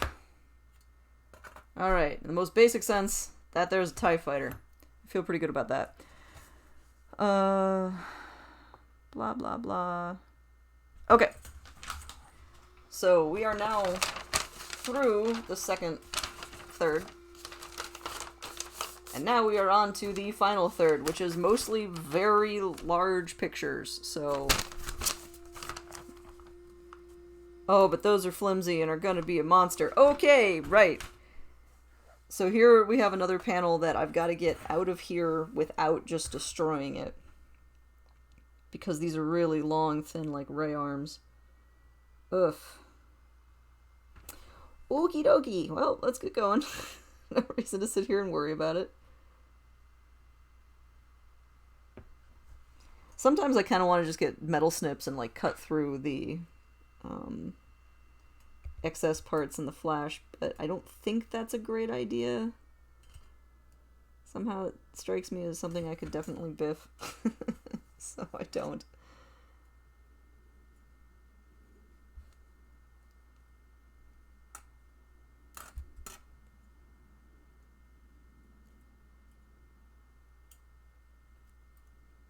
Okay, that's one part of one arm. Wow, these are fiddly.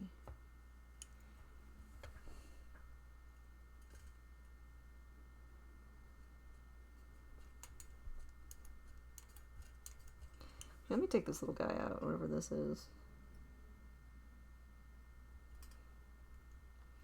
This is a case where getting rid of some of the other stuff in the sheet just means I won't mess with it. So I don't have to worry about harming it. And that's why I have a cup to put extra pieces. There's a bunch of these really intricate little bits. Like, I don't know what this is, but I love it.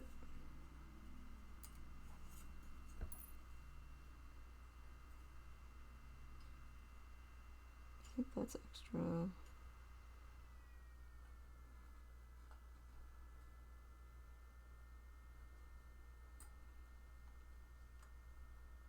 Yeah, at this point I don't feel bad just getting all the pieces out. Like, sometimes you don't want to knock all the pieces out of the frame. And this is if you're doing plastic or metal. Because then you don't lose them. But...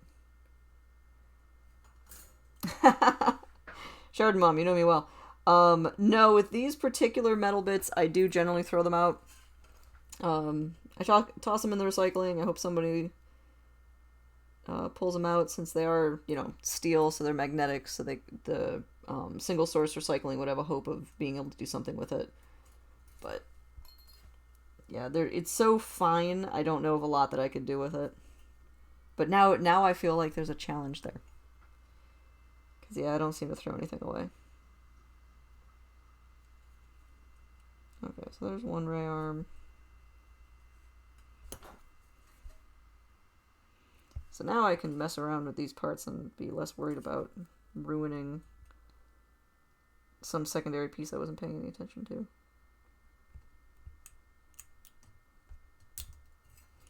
Alright, there's one.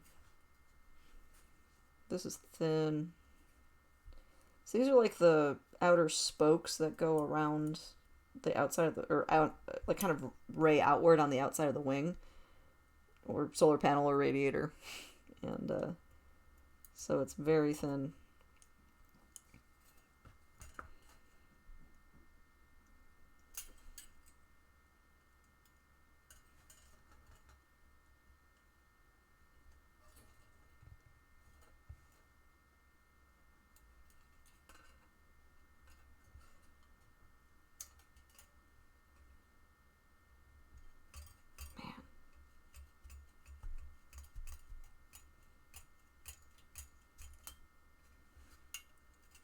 Okay, that's two. I'm gonna get more of this stuff out because I am concerned that I'm gonna just bash right through something I care about.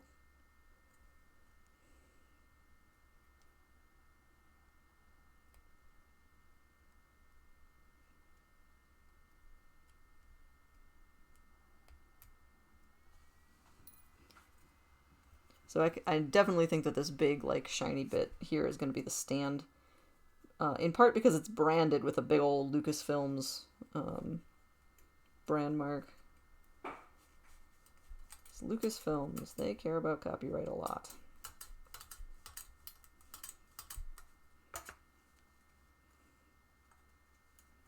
Which they're allowed to, it's their stuff.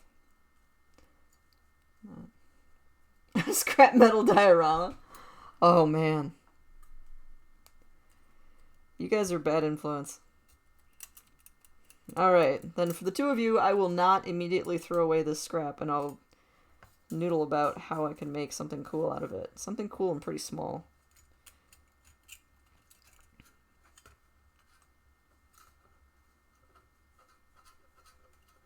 Okay, so get out of the way. So now I can go back to just focusing on trying to get this out without destroying it. Did I get this one loose? Yeah, I did. That's two fins. Or rays off of this. Where do I even put my hand? Ah! Okay.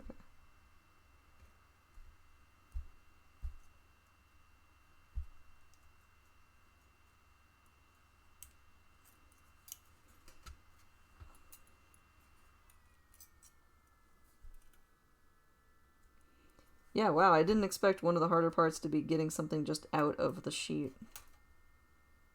But cool, cool. Right. Make it happen. Alright, this one's halfway out. I got 3 of 6 arms. Oh. Ugh, okay.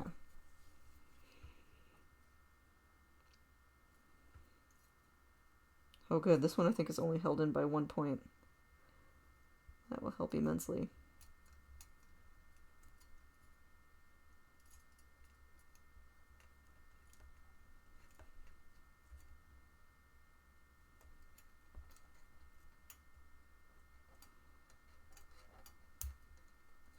Okay. Whew. Wow, there's like a ladder between these two. I don't know how you could. Yeah, there you guys can see that pretty well. With all these little obnoxious interstitial pieces, which I think are just trash. I think they're just there as fill to keep it together, but oh man. Okay, then man. Okay, yeah. I'm going to take the other one out, and we'll take them out both at the same time, and then I'll worry about that detail stuff. I think that's my stronger move. Not strong move, but stronger. Least bad. The Empire definitely used Imperial. Oh, man. Okay.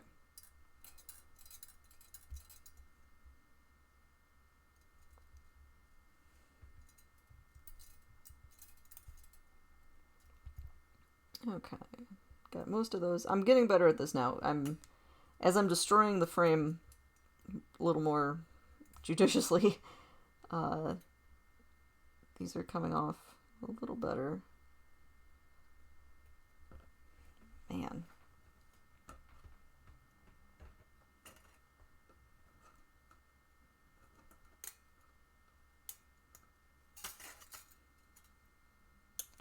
Okay. I was letting this bend too much. These are so thin.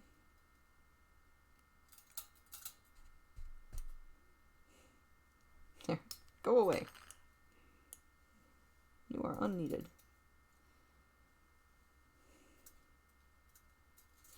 Oh, there's still one on here.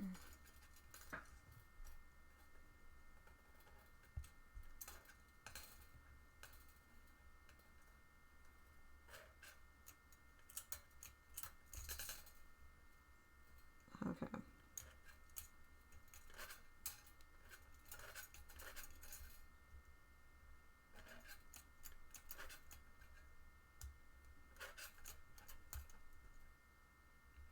Okay. As this whole thing starts to break away.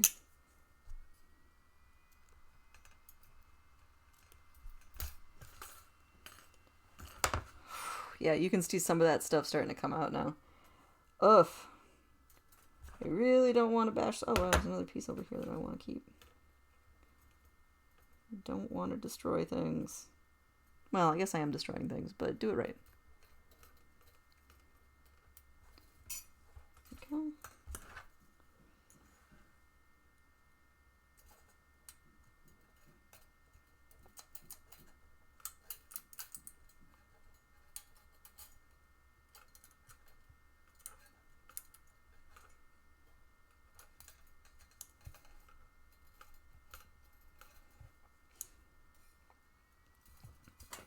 It's only held on by one. Okay, we're in endgame on this. I'm getting close. With this monstrosity of a piece, or a dual piece.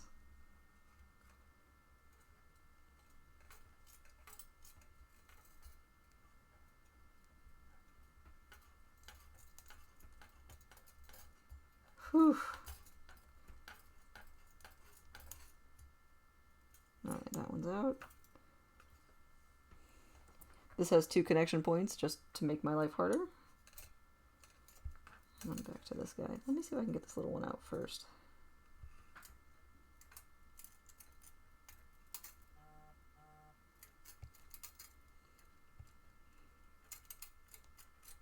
Okay, I'm taking a picture of this. This is... this deserves to be more or less. Because, oh my gosh.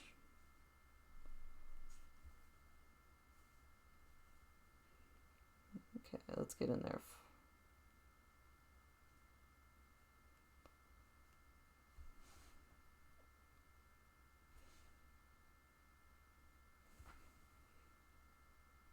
Alright, I will have that on my Instagram later with some sort of fun filter on it. Because that's important to me. Like, half the joy of Instagram is putting weird filters on for pictures. Unless you're taking pictures of the West Coast wildfires, in which case that light is filtered. Okay.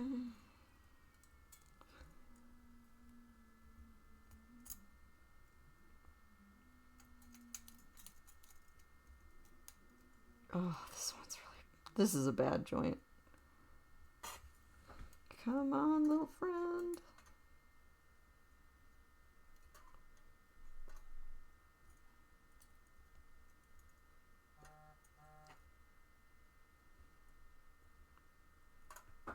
Man.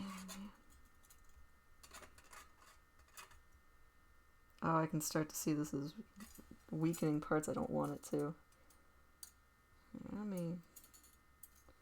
Okay, so there, you can see now what I'm down to a little bit more, because I've bent away all the excess. Maybe I do want to cut this out. Actually, this part probably looks like it's going to come off.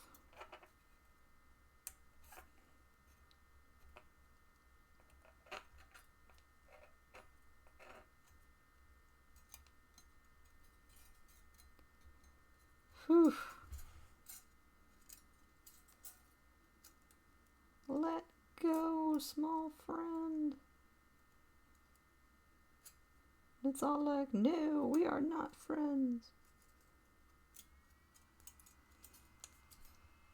Alright, whew.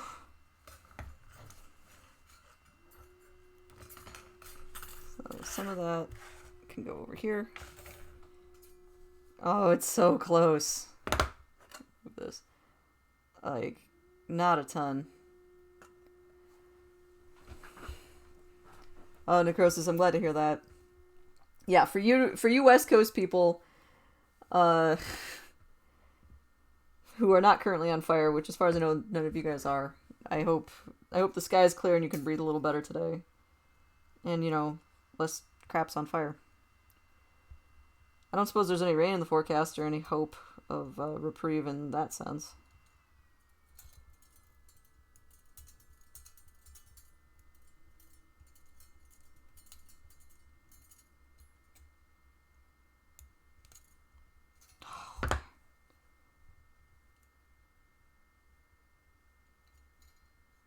Oh, so close.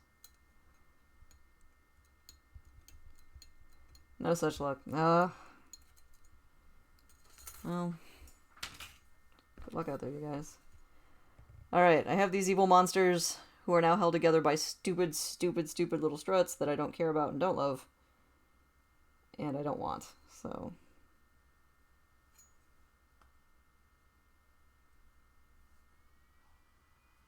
Stupid, stupid, stupid little struts. Alright, so they come off of one. There. I've definitely bent this, but... Yeah, I hadn't heard about any particular weather coming your way. That would be helpful. So... Currently, I only know one person who has had to abandon their house and flee. They are safe.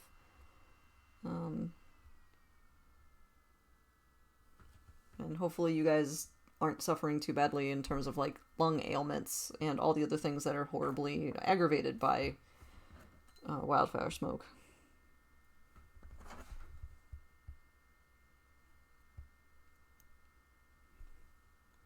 You know what? Just go in there.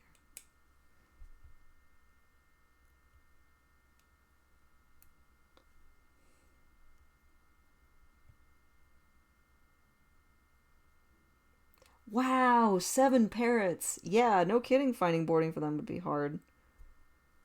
Yeah, talk about stuff you never really thought about. I have to find a place to evacuate with my 7 parrots. Sounds like a badly structured joke. Or I guess a really good stand-up routine, so maybe in a couple years they'll be rich over this. Oh man, I would hate to own parrots when there's this much air pollution, because they're all lung.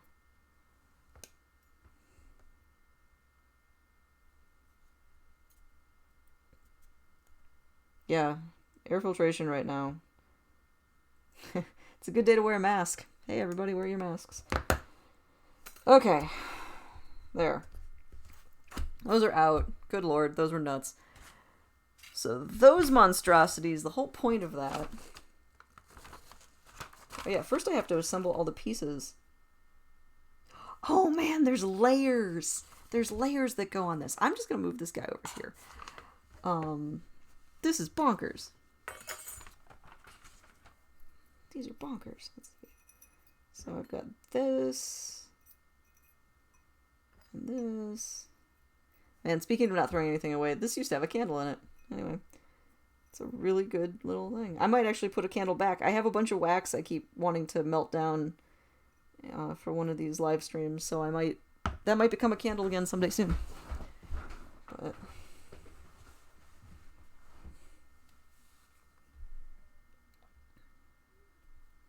yikes. So you actually know someone who lost their house. That sucks. I mean, it's legit to complain about the smoke, especially if you already have breathing difficulties. Just because other people have it worse doesn't mean your problems aren't real. However, yeah, it is good to keep perspective. The whole situation's pretty grim. Oh, no wonder that doesn't work. Go away. Okay.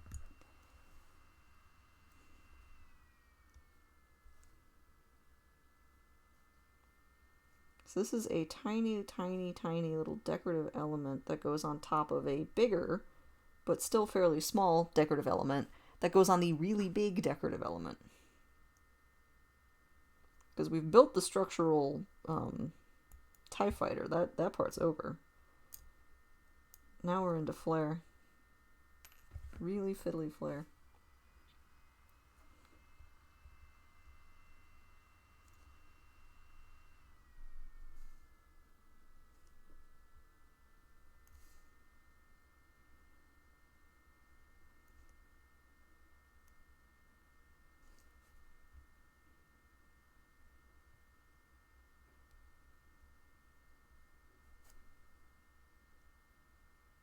Okay, so flare item number 1. Keep moving on through this.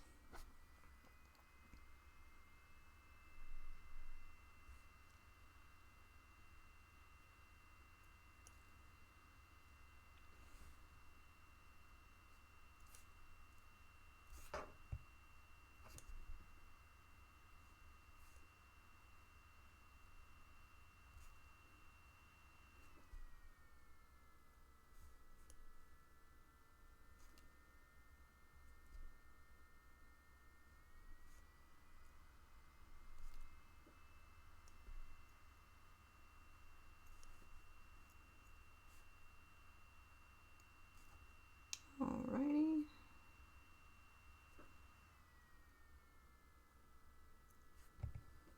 Flare item number 2. So those are the mini flare items. And now these are the mid-sized flare items with lots of fancy etching. So I like that.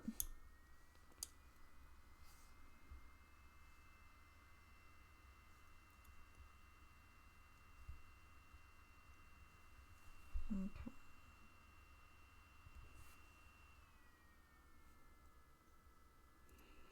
I mean, it makes sense there's going to be a lot of decorative stuff on the outside of those wings, since that's, you know, a large part of what anybody appreciating the model is going to be looking at. It's still kind of a lot.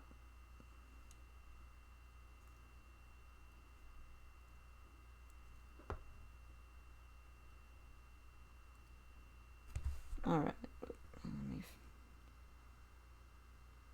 straighten these so they're pointing down a little bit more.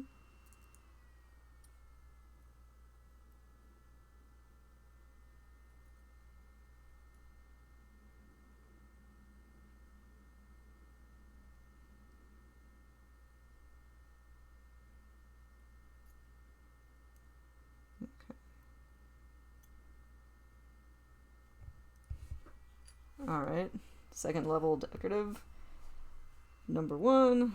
Need second level decorative number 2 here.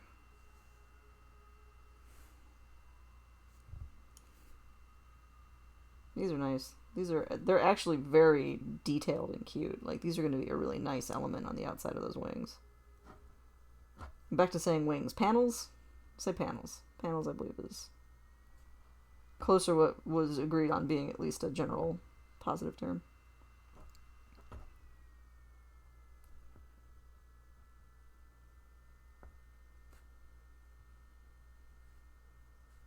Okay.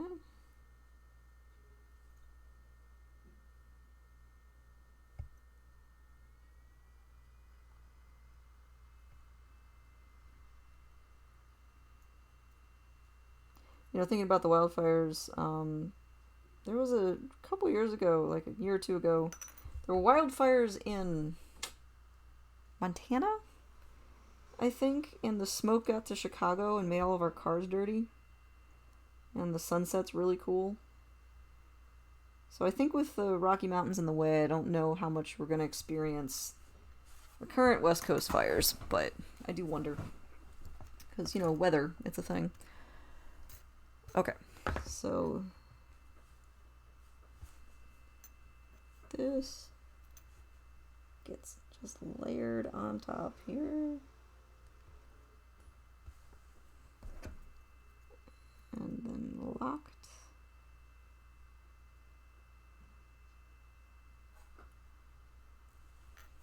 Oh yeah, that's cool looking.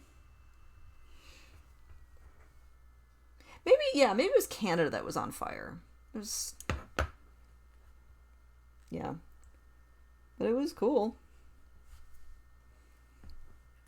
I mean, as much as those things are cool. They're cool. They're bad. But also kind of neat.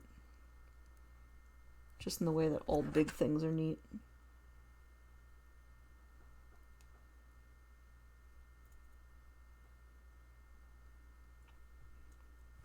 Alright, decorative elements complete. Ha ha ha ha ha. Joey, your pun is bad. I guess it's not a pun. Your over accuracy is bad. And yes, fire is hot. It's so hot it's on fire. Anyway. Okay. No, then it's me. I'm just culpable as anybody else. How does this work? Oh, it's a weird choice. Okay. So with this guy, I have to bend all of the little tabs down and put my decorative piece on. So I'm going to put the decorative piece on first since it'll strengthen the whole structure.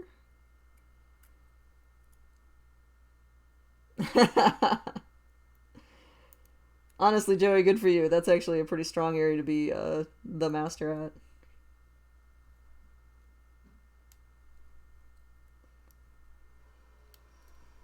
Okay.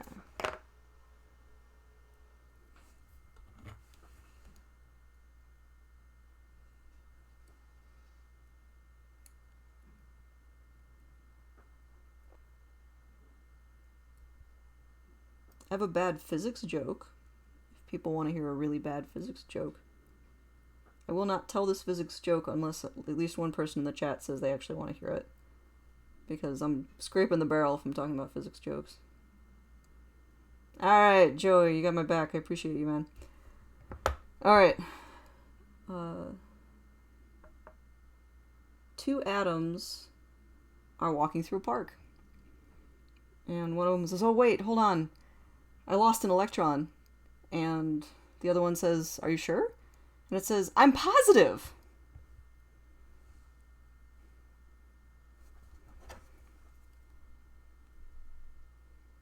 Ooh, LD. Very good. Scarecrow-based jokes. Okay. Bend these guys down.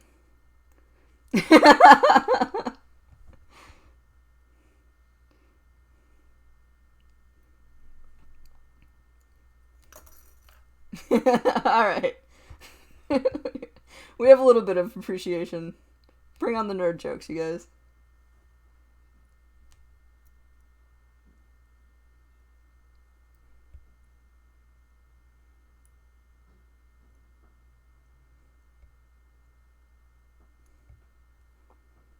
Okay, I'm just backing these up.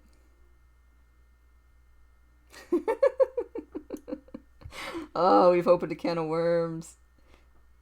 DL, I appreciate this humongously.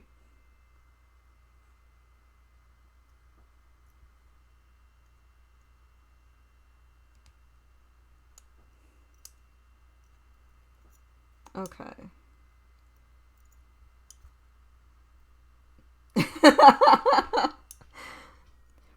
Chardon Mom, you're talking about my joke? Oh, I'm glad. I'm glad I found someone's favorite physics jokes. I don't know how many physics jokes there are, but that one is pretty solid, I feel.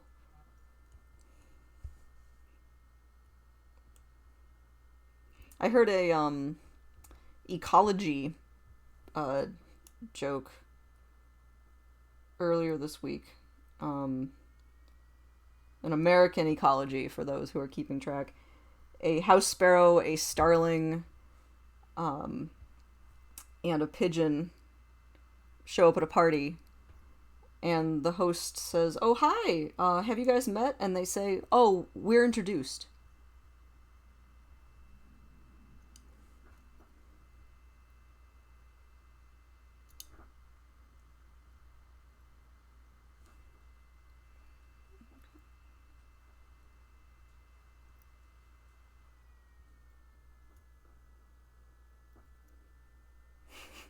Shared Mom, I'm glad you got the butter one, because the butter one is a classic. Right now I'm just getting all these little tabs ready so that when I put it on the panel it'll just go. This looks like a thing. I mean, I'm actually pretty happy with how this is wrapping up. So.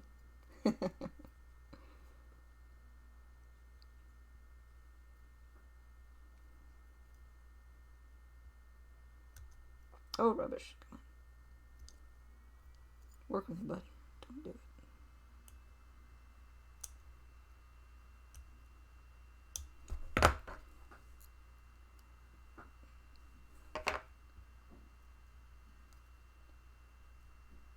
Alright.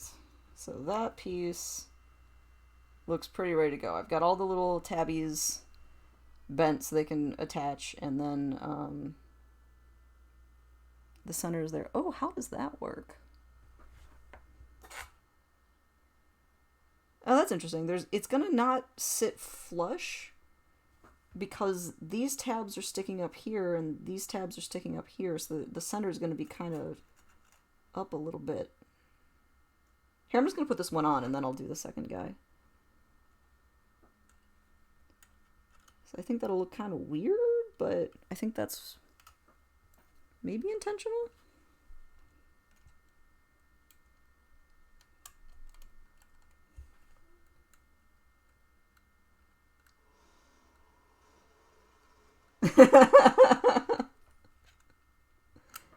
DL, is that the correct answer?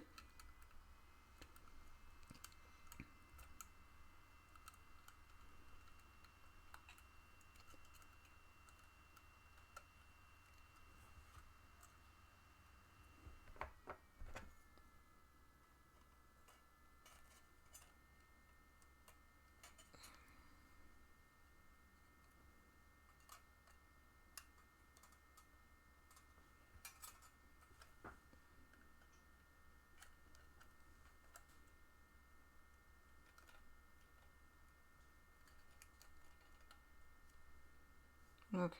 No, that's looking good. Okay.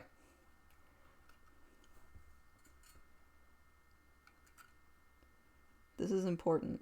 I gotta check in on the jokes.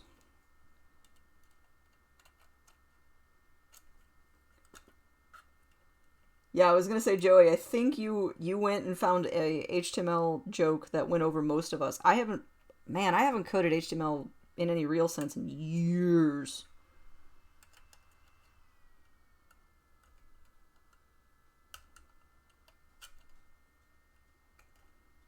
Years and also years.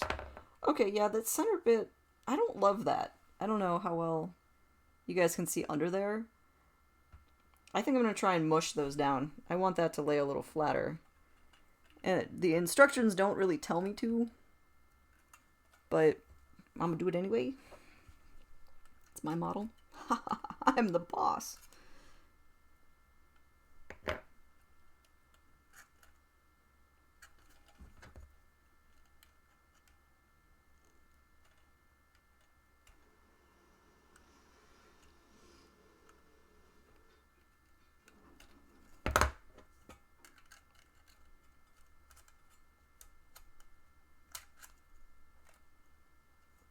Yeah, I started to crimp these down and I'm racked with regret.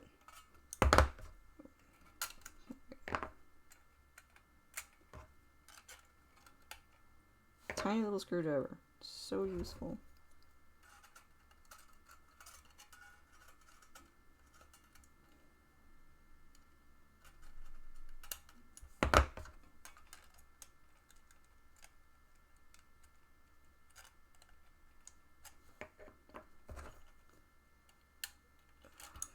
Okay. Whew. Gotta get that off.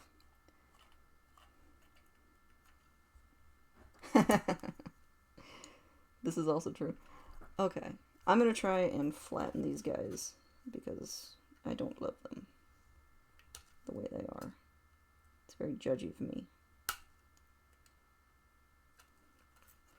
have to do this without just destroying all my other infrastructure, which I'm sort of doing, actually. Let me fix that.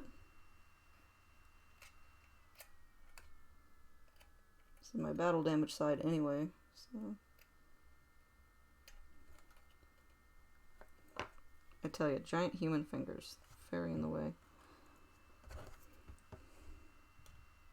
Just do it this way. Kind of.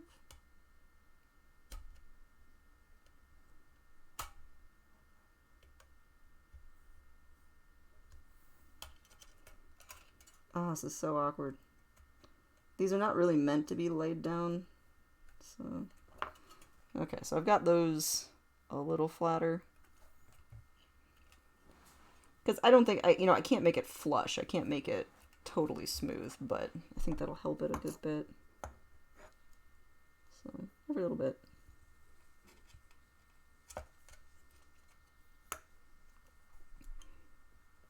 Yeah. Or 430. Pseudonym.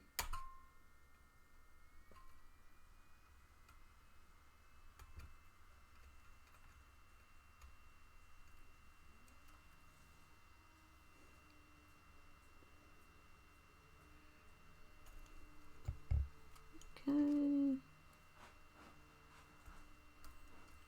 Blah, blah.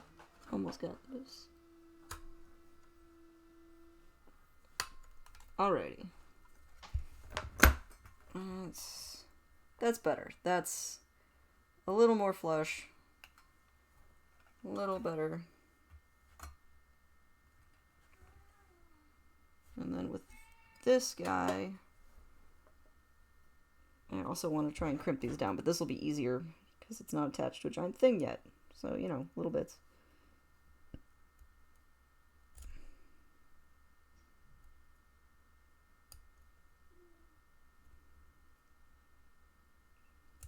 Okay. Okay.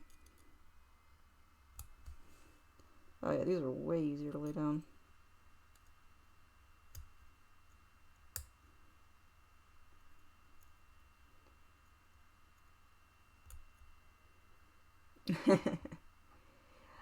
Joey, no. Unfortunately, my cat Dostoy has died. He made it to about 13 and ended up with lymphoma. So, he lived a pretty good little life. He was a great cat.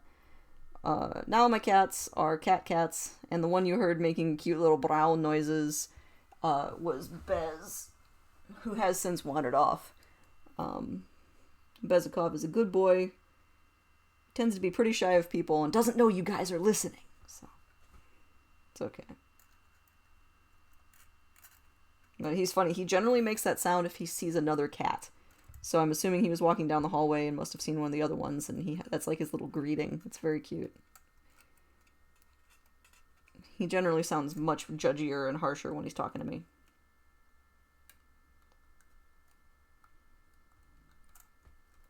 He's usually talking to me about food.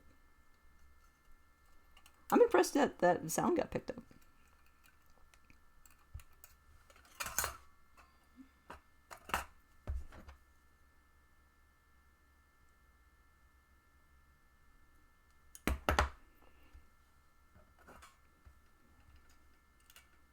Dostoy was, in fact, the best kitty. All kitties are pretty much the best kitty. But he was definitely the best kitty.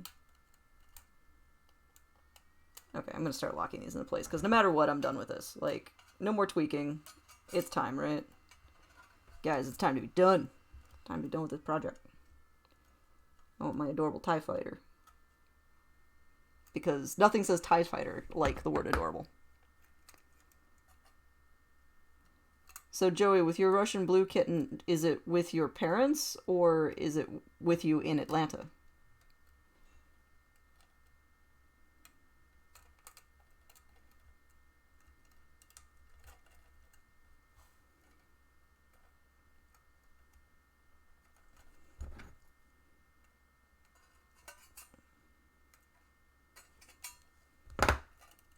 Oh yeah, this is sitting way nicer. It's still pretty high, but it's better.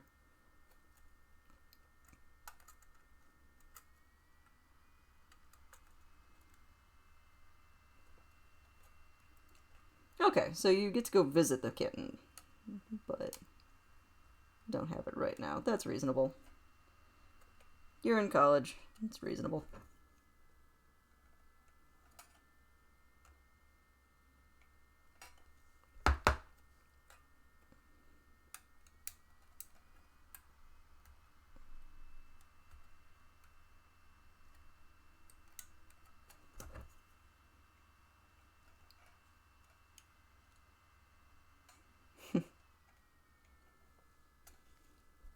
That's okay. You have plenty of time for kitties in the future.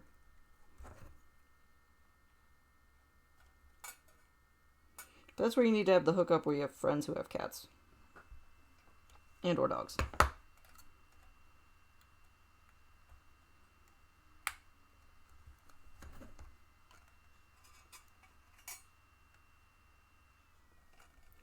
Oh, darn it. Alright. So that is one wing with all the decorative elements included, which I'm actually real happy with. So, ooh, and it stands up a little better on that side. Good, good, good. Okay, whew, we're in the home stretch here. Heck yeah, Chibi TIE Fighter. It's the cutest little TIE Fighter. Who's an Imperial menace? It's you. Okay. So I'm going to add this central decorative piece first, and then I will do all the rays.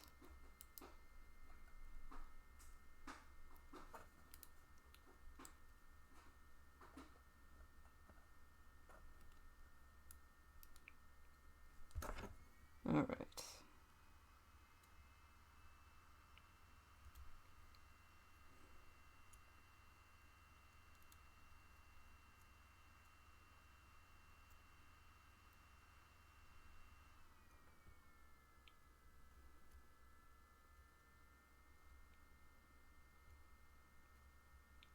I do like these decorative hubs.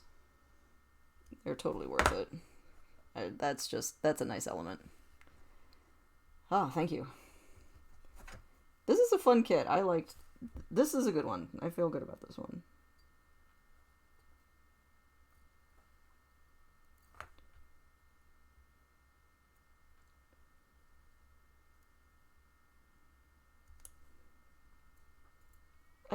I like the idea of the creators of this being like, okay, we're gonna frustrate the absolute bejeebus out of whoever buys it. But I really like this bit here, so I want to make sure it's in there. You know, so like, what do they have to cut out? What do they leave? Who makes the decision? How many of these do you think they practice? Like, is it someone's job to QC this and put one together to make sure that it's actually fun? I'd like to hope. Maybe. You know, that'd be cool.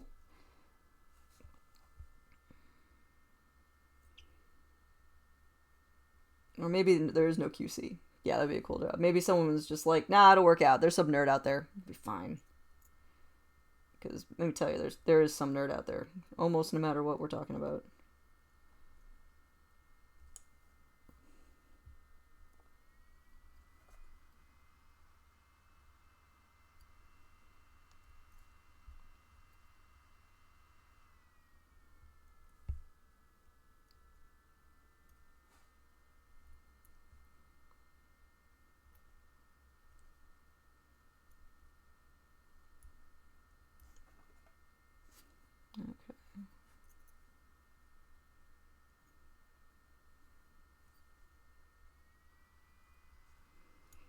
I remember reading like a million years ago, oops, scrunch that, about Ben and Jerry's ice cream and how there are people whose job it is to crack open a pint and have one spoonful of it and then look at it, to make sure that, the candy bits are evenly distributed and stuff like that.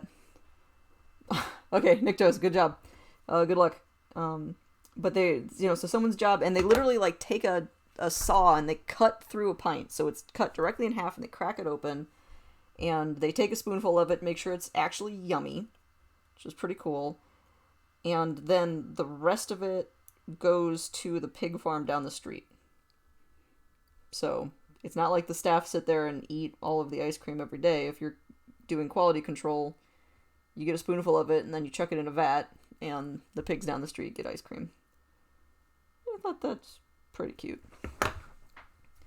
Okay, so I've got those rays, and now I've got to moosh down these because I determined that I definitely like that better.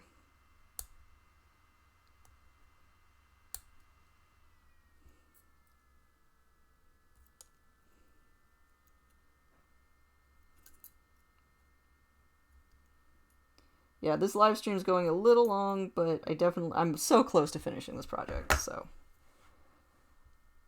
Ugh. Okay.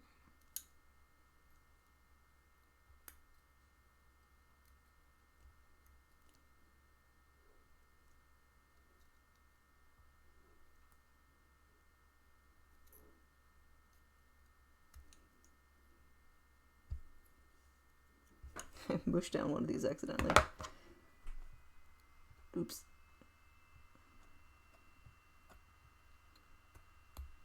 So I was thinking I might actually move this camera up on books or something. So you guys are looking down on the workspace a little bit more. So it'd be more crown of my head, but, seems like might be a better go. Okay, so that's a little flatter. Did I flatten these? Yeah, I flattened those. Okay, so let's just get this guy on here. We are in the home stretch. I am excited. Oh yeah, these are already going on. Okay, so let me just pop these on.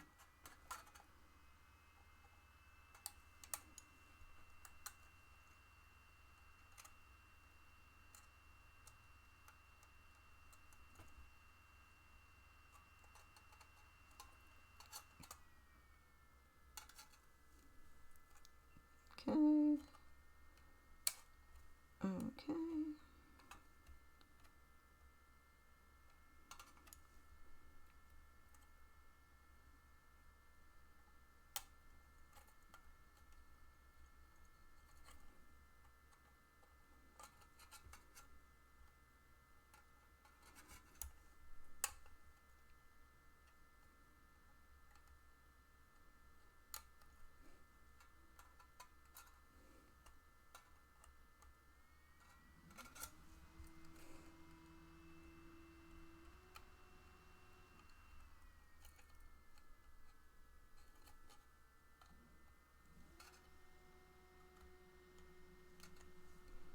All right. Whew. So those are together. So I have my wing embellishments. Oh, let me turn this guy right side forward. Okay, so there's his little front. And so there's one final step. Even though this is a complete TIE fighter, ready to shoot some rebel dudes, there's a stand. So that's what the other pieces were that I had started to pull out. So there's a TIE fighter. Boop, being a TIE fighter. This is a stand, so engraved. Oh, yeah, okay. It's got a Imperial symbol on it, so that part is up. So these just...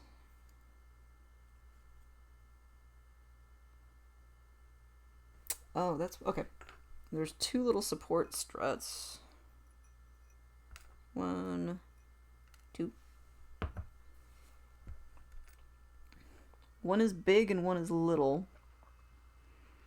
So the little one goes where the hooked end is. So there's this like slightly different shape. The little one goes here. and bends up. Eh. Okay,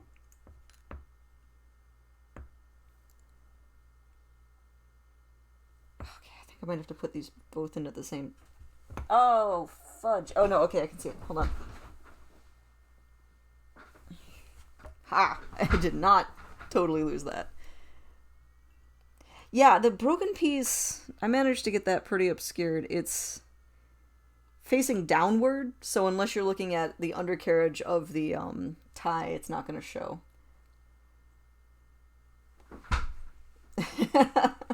Joey, I'm sorry to hear that you poked yourself with a screwdriver. I hope I did not distract you so that you caused yourself bodily harm. Because I know your mother and she would hunt me down.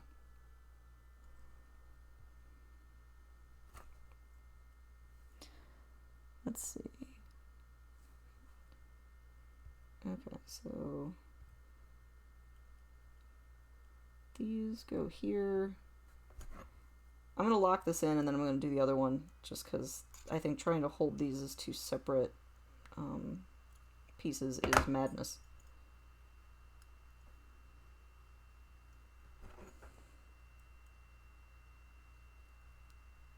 Okay, so there's one support in, and then this other one.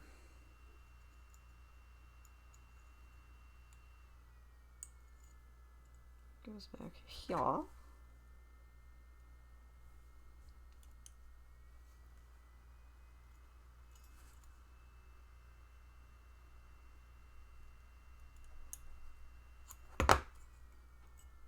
Okay.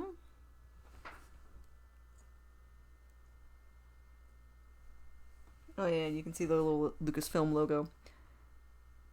And so those are supposed to face more or less up.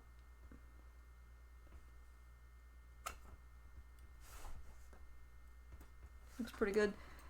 Okay, and the front of the TIE Fighter goes into this little chassis bit here. And I believe it just rests on it. That seems to be what the image is. So...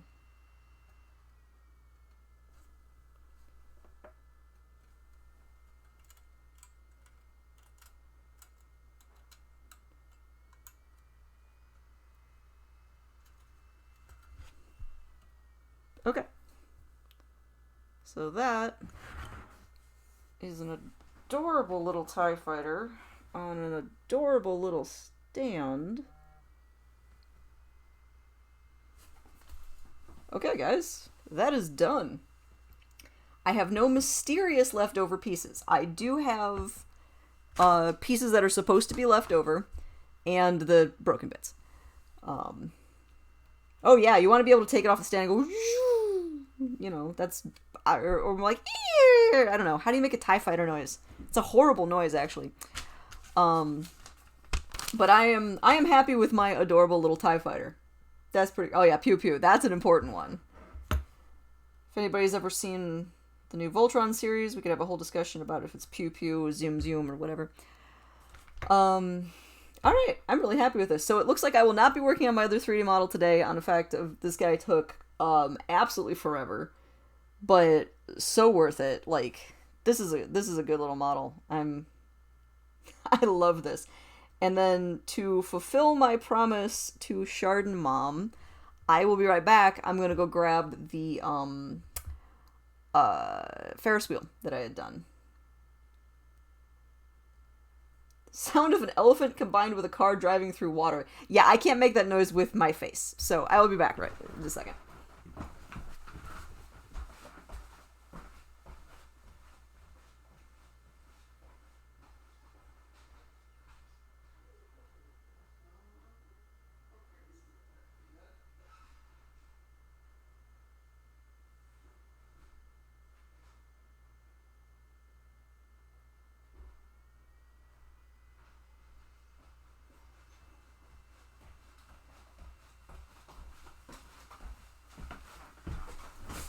Alright, I return.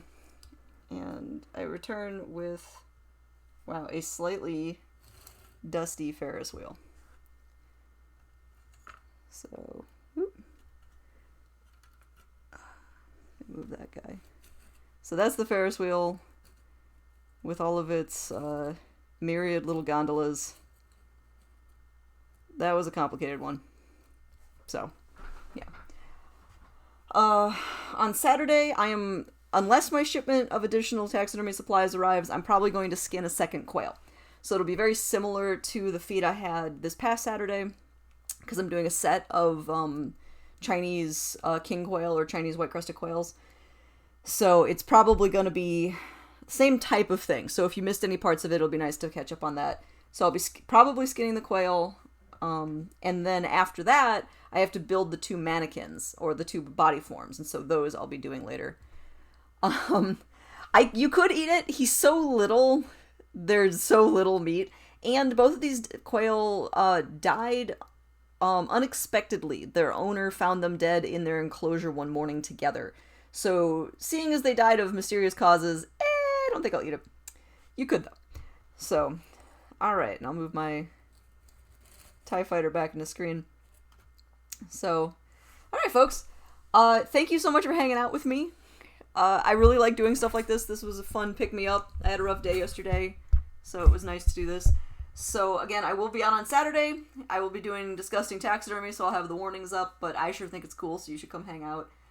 And then on Sunday, I'll be cooking. I haven't 100% figured out what I'm going to do. It's probably tacos. Joey, to answer your question, fixing MacBooks, yes. If you do that on Twitch, there is a subcategory for science and technology, and people both show writing code and doing various tech repair. So, yeah, if you're interested in doing that, let me know if you start your own channel. Alright, if anybody else has any questions, post them to me. And again, this was a lot of fun. Thanks for being such active chatters. It was cool to have some, because this is such a tedious type of, project. I really love having people to chat with. And now I have to go and finish getting set up to go visit a friend. I have a social life. I don't get to go into anybody's house or anything like that, and we all look very sexy in our masks, but that is life. So, if you guys haven't followed me, I do appreciate getting the follows. That helps me immeasurably because I am trying to get associate. And I will see you guys later. Bye, everybody. Let's see if I can figure out where the button went. I went and minimized everything. Anyway, now I'm leaving.